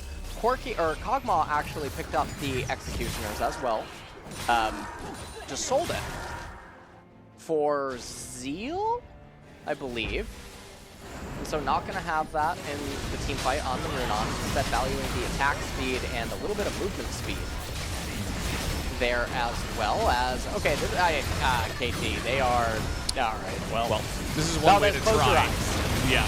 Well, here we go. They're trying to burst down Beryl. They do have a nice amount of damage. There you go. Finally, the Cosmic Radiance keeps them alive for just a moment in time as everybody's flashing away on the side of KT. Nuggery coming in from behind now as everybody just on the run. Oh, man! The big one just gonna smack them all in the face. As Showmaker doing a little bit of a Pengu dab as the Quadra kill will come in here. It won't be the ace, but it is the Quadra that will send Damwon up to the next round of the playoffs. And so Damwon and KT's Cinderella story here in spring 2020 as they look to basically stand their ground here and say, you know what, we were struggling for a little while, but they came in, they beat KT here in the 3-game set. And now they're gonna move on into the playoffs. And what an ending for KT, though. They fought valiantly, but it ends here. Yes, the road ends here for KT. They fought so hard, but oh man, Damwon's. I feel like in game 1 and 3, game 1 more so, Damwon just crushed Draft, but then game 3 it was kind of hard, but they were able to make KT play their game and get the game into a later stage to the point where Corki and Kog'Maw were just way too strong. There were a couple of nice tries by KT, but second the Infernal Soul went away, that was it. I mean, there was just no chance really. Even if Beryl dies, it doesn't matter. They didn't need a front line because their front line was just pure damage. And yeah, we're gonna have some pretty fun damage numbers. I think probably the Corki is going to be up there above 40k, if I had to imagine. And yeah, Damwon putting on a nice performance here. You know, they were very up and down, very inconsistent throughout the entirety of the regular season, but they're able to stay consistent for one best of 3 at least and win their way another chance at going to the ship. They're already on the ship, Valdez, and they just took KT off it. And that is what ended up happening. So KT, they're off the ship. It's now only 4 teams remaining. It's going to be Damwon, DRX, T1, and Gen G. And that is a very hard gauntlet for Damwon to try to go through, as now they're the ones that are going to try to run through all 3 of the elite 3 teams. The Hydra, if you would say, is what is remaining for them, as things got dicey. Tonight's series, it really did feel like the drafts did matter quite a lot. In game 2, I didn't mind the way that Damwon tried to approach it because it was Nuggery up there against the Ornn. That can feel very comfortable. The Kalista versus the Ornn dynamic, and you had Showmaker as well on his patented LeBlanc. So that's one of those things where you can look at it and you're like, yeah, there's weaknesses here, but you can feel good knowing that your 2-star players are on such key champions inside of the draft. However, all 3 games tonight, scaling basically set straighten up, as every game went the distance and every game came down to such clutch moments. I gave my POG over to Canyon because I felt like so many of his ultimates swung things in Damwon's favor. If you remember the LeBlanc pickoff down in bot lane, the Dragon Steal even, having the wherewithal to stay on top of it, get it. That's the thing that brought them to Soul Point and ended up getting it for them. I think all of his Sylas plays were so clutch at making things happen, even though Showmaker put on a show this game with his damage numbers. Yeah, I think I went for a more, Korean desk style vote. I did vote for Showmaker because every team fight he was really consistent. I mean, this is just you can't prepare for that, right? I suppose you can, but at the same time, it's like, who could have expected that in that fight? So, other than that one blemish where KT Infernal Drake actually does a really nice job to help them win the fight, wasn't enough. As Damwon were some moments that looked a little bit dicey, including here, where they essentially just give their lives away and the Baron to the side of KT. But I just love the confidence with which Showmaker was playing the Corki. Like even here where he's like, yep, here I come, frontlining. And then Canyon for the follow-up. But absolutely was the 2 of them that carried this team. And did a really fantastic job from there. And this is the last fight where they have Infernal Drake. Yes, okay, you lose your Thresh. Doesn't matter. Like, the damage numbers are just insane at the end of this game. Well, you can just sort of see that Damwon, they showed up to play here today. And unfortunately, if you are a KT fan, you didn't get excited enough, as that was the memo for them here in Spring 2020. As this was 천천히. says go slow, go slow, go slow. 아, 해볼만해. 딜해봐. 해줘.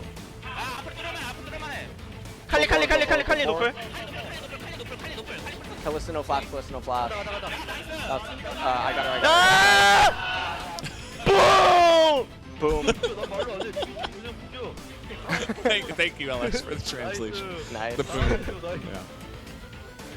Yeah.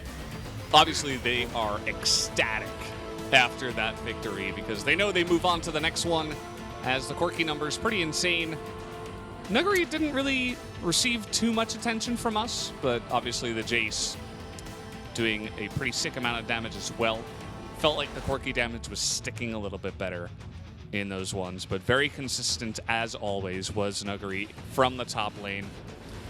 As there you have it, 2-1. Damwon are going to win game number 3 in 38 minutes, almost 39. 3 long games in a row, actually, that did go the distance. And the scaling does win once again. The Sinners are once again not going to show up here today, LS. Yeah, I mean, it not going to show up. So what a day for the Holy.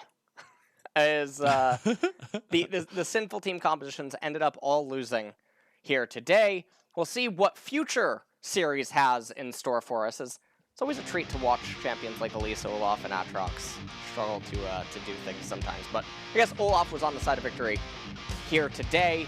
As player of the game, it will be Showmaker on the Corki. 5-1-6.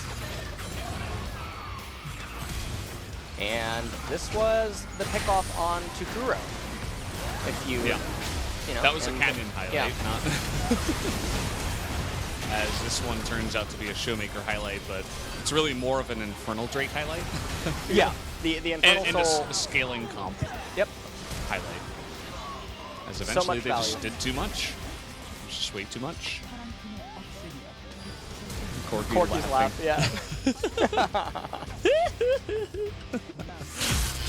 That's how I felt after watching him. Big Corky fan. Let's see how many votes he did get. 6 out of 9. There were 2 Korean cast members that did vote for Beryl. All right, and my memories of Beryl in that game, and correct me if I'm wrong, is him flashing and missing hooks. Yeah, I don't know, like at several flashing, points. missing hooks, and dying. Like I don't know, maybe they were voting for the Taric. Like, I really do not understand that. Like that. That's fine. Sometimes I shill for Chovy, and they think I'm, maybe they're I'm big a donkey. Beryl fans. Yeah, big Beryl fans for sure. I'm going to hand it over to Ji-sun. She'll help translate this interview. Congratulations. Thank you. Nuguri. Yeah, you can feel comfortable for this interview. So congratulations on winning the wildcard series and making it into the first round of playoffs. Today, we thought it's gonna be a hard match, and it really was. But it feels really nice since we pulled it off. Well, when we are on 1-on-1, I was really nervous, and especially I was feeling a bit worried after losing the dragon fight, but it's a bit relief that we got a win in the end. So, Damwon Gaming, seems like you guys prepared a lot of picks. Syndra, bot, top Kalista.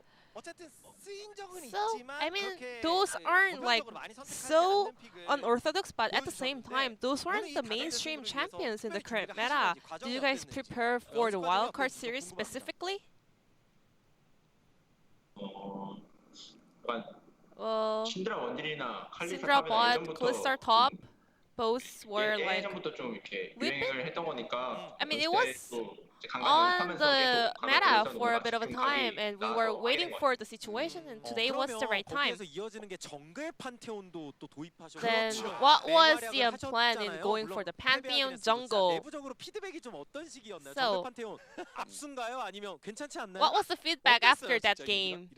Will it be locked away? Well, before going into the game, we were like, today is the Pantheon day, and like we're going for it. But well, after the game, we realized that it was a trap card.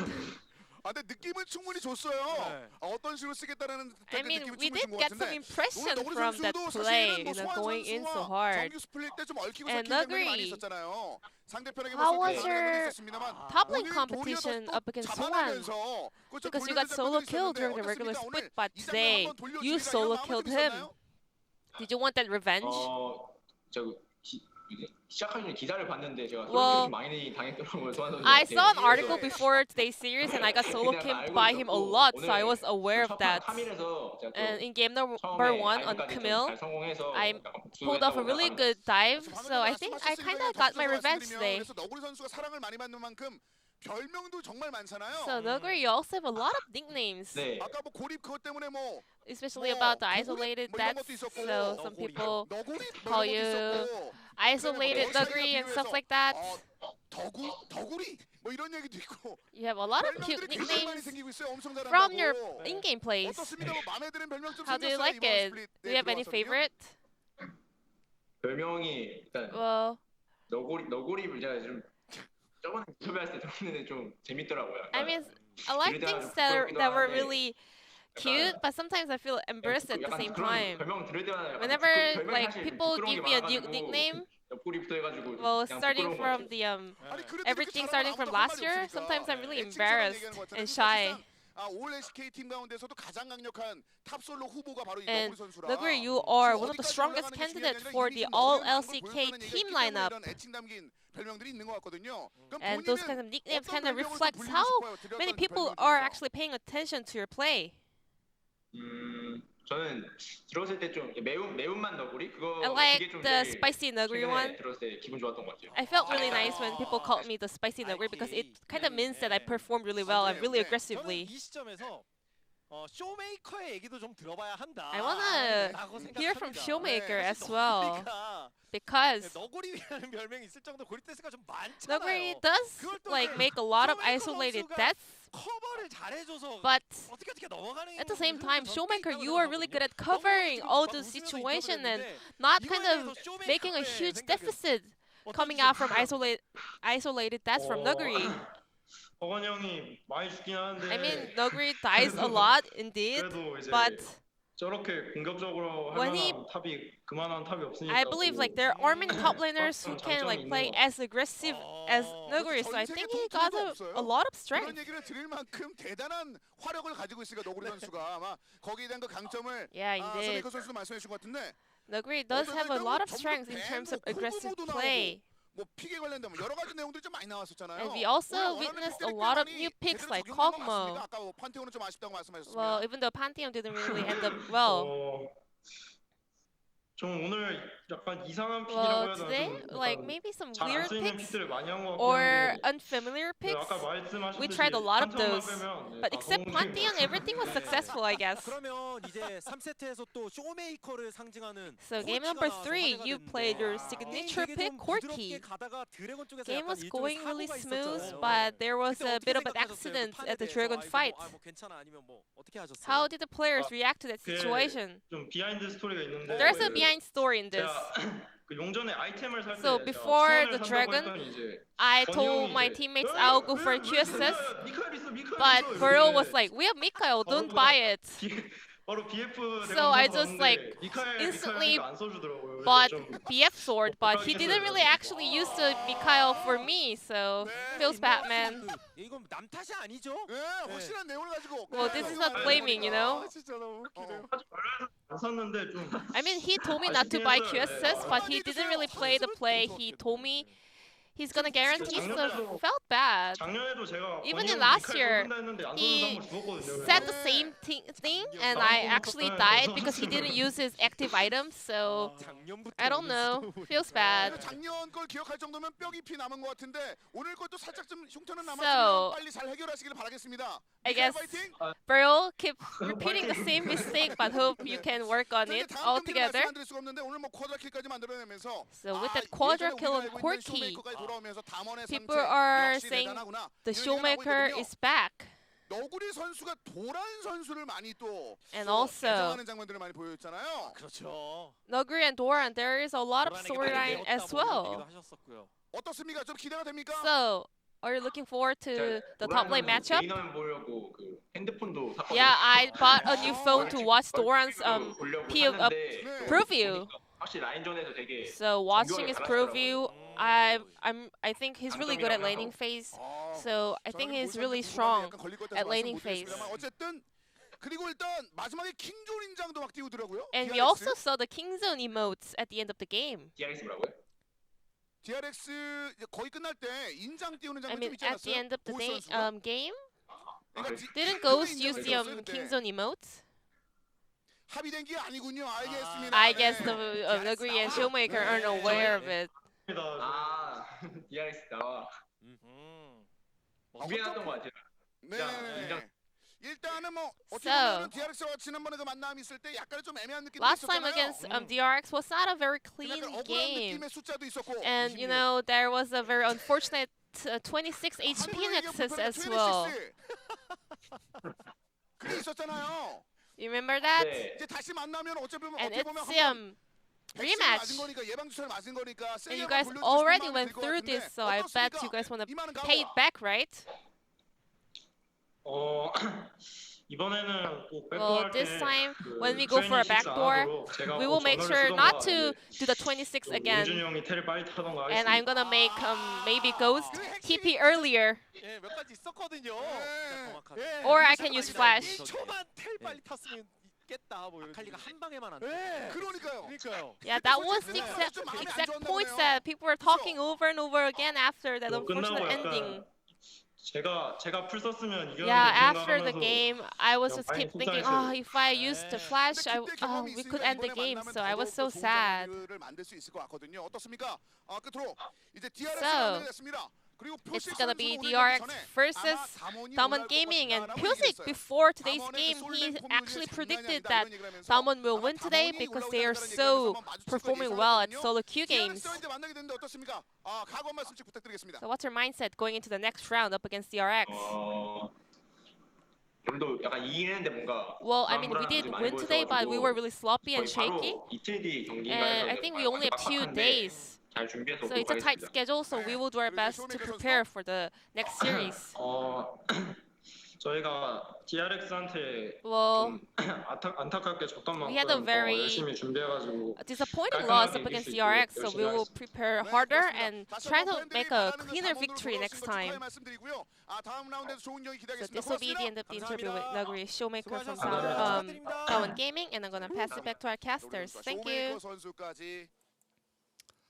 Thank you, Ji-sun, for the wonderful translation, as always. Good to hear from the two solo laners from the side of Damwon Gaming. With their powers combined, they were able to bring their team to the victory here.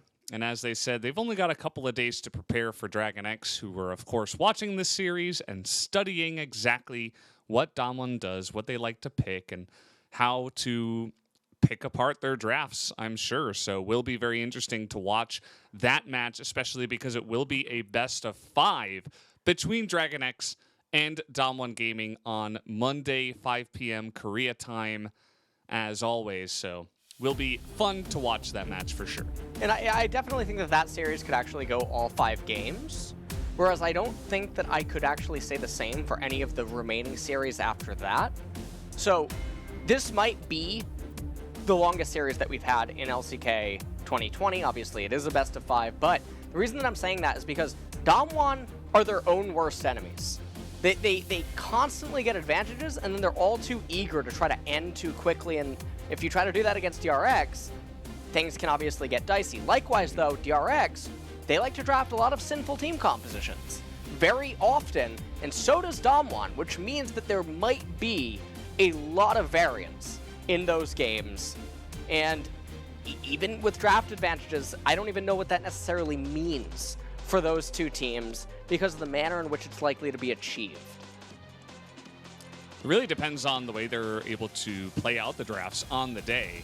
And because of Dragon X having a little bit of extra time to sit back, you know, just watch and study, I think I would have to give them the advantage alongside of the fact that they do just look like the straight up better team. But not to say that Damwon does not have a chance. They certainly did come out today with some fire and ended it there with the Infernal Soul, and were able to take down the enemy team. So will be fun to watch them once again on Monday. That will be brought to you by Atlas and LS.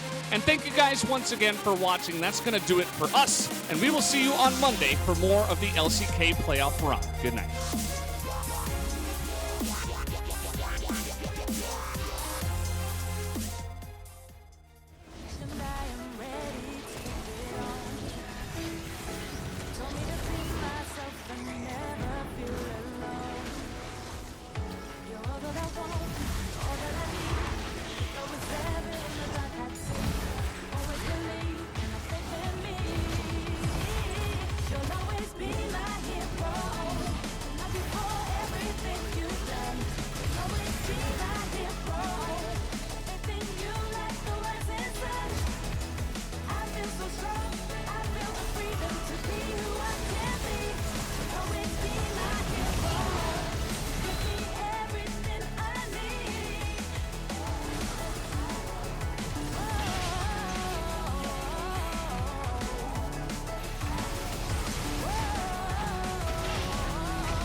I'd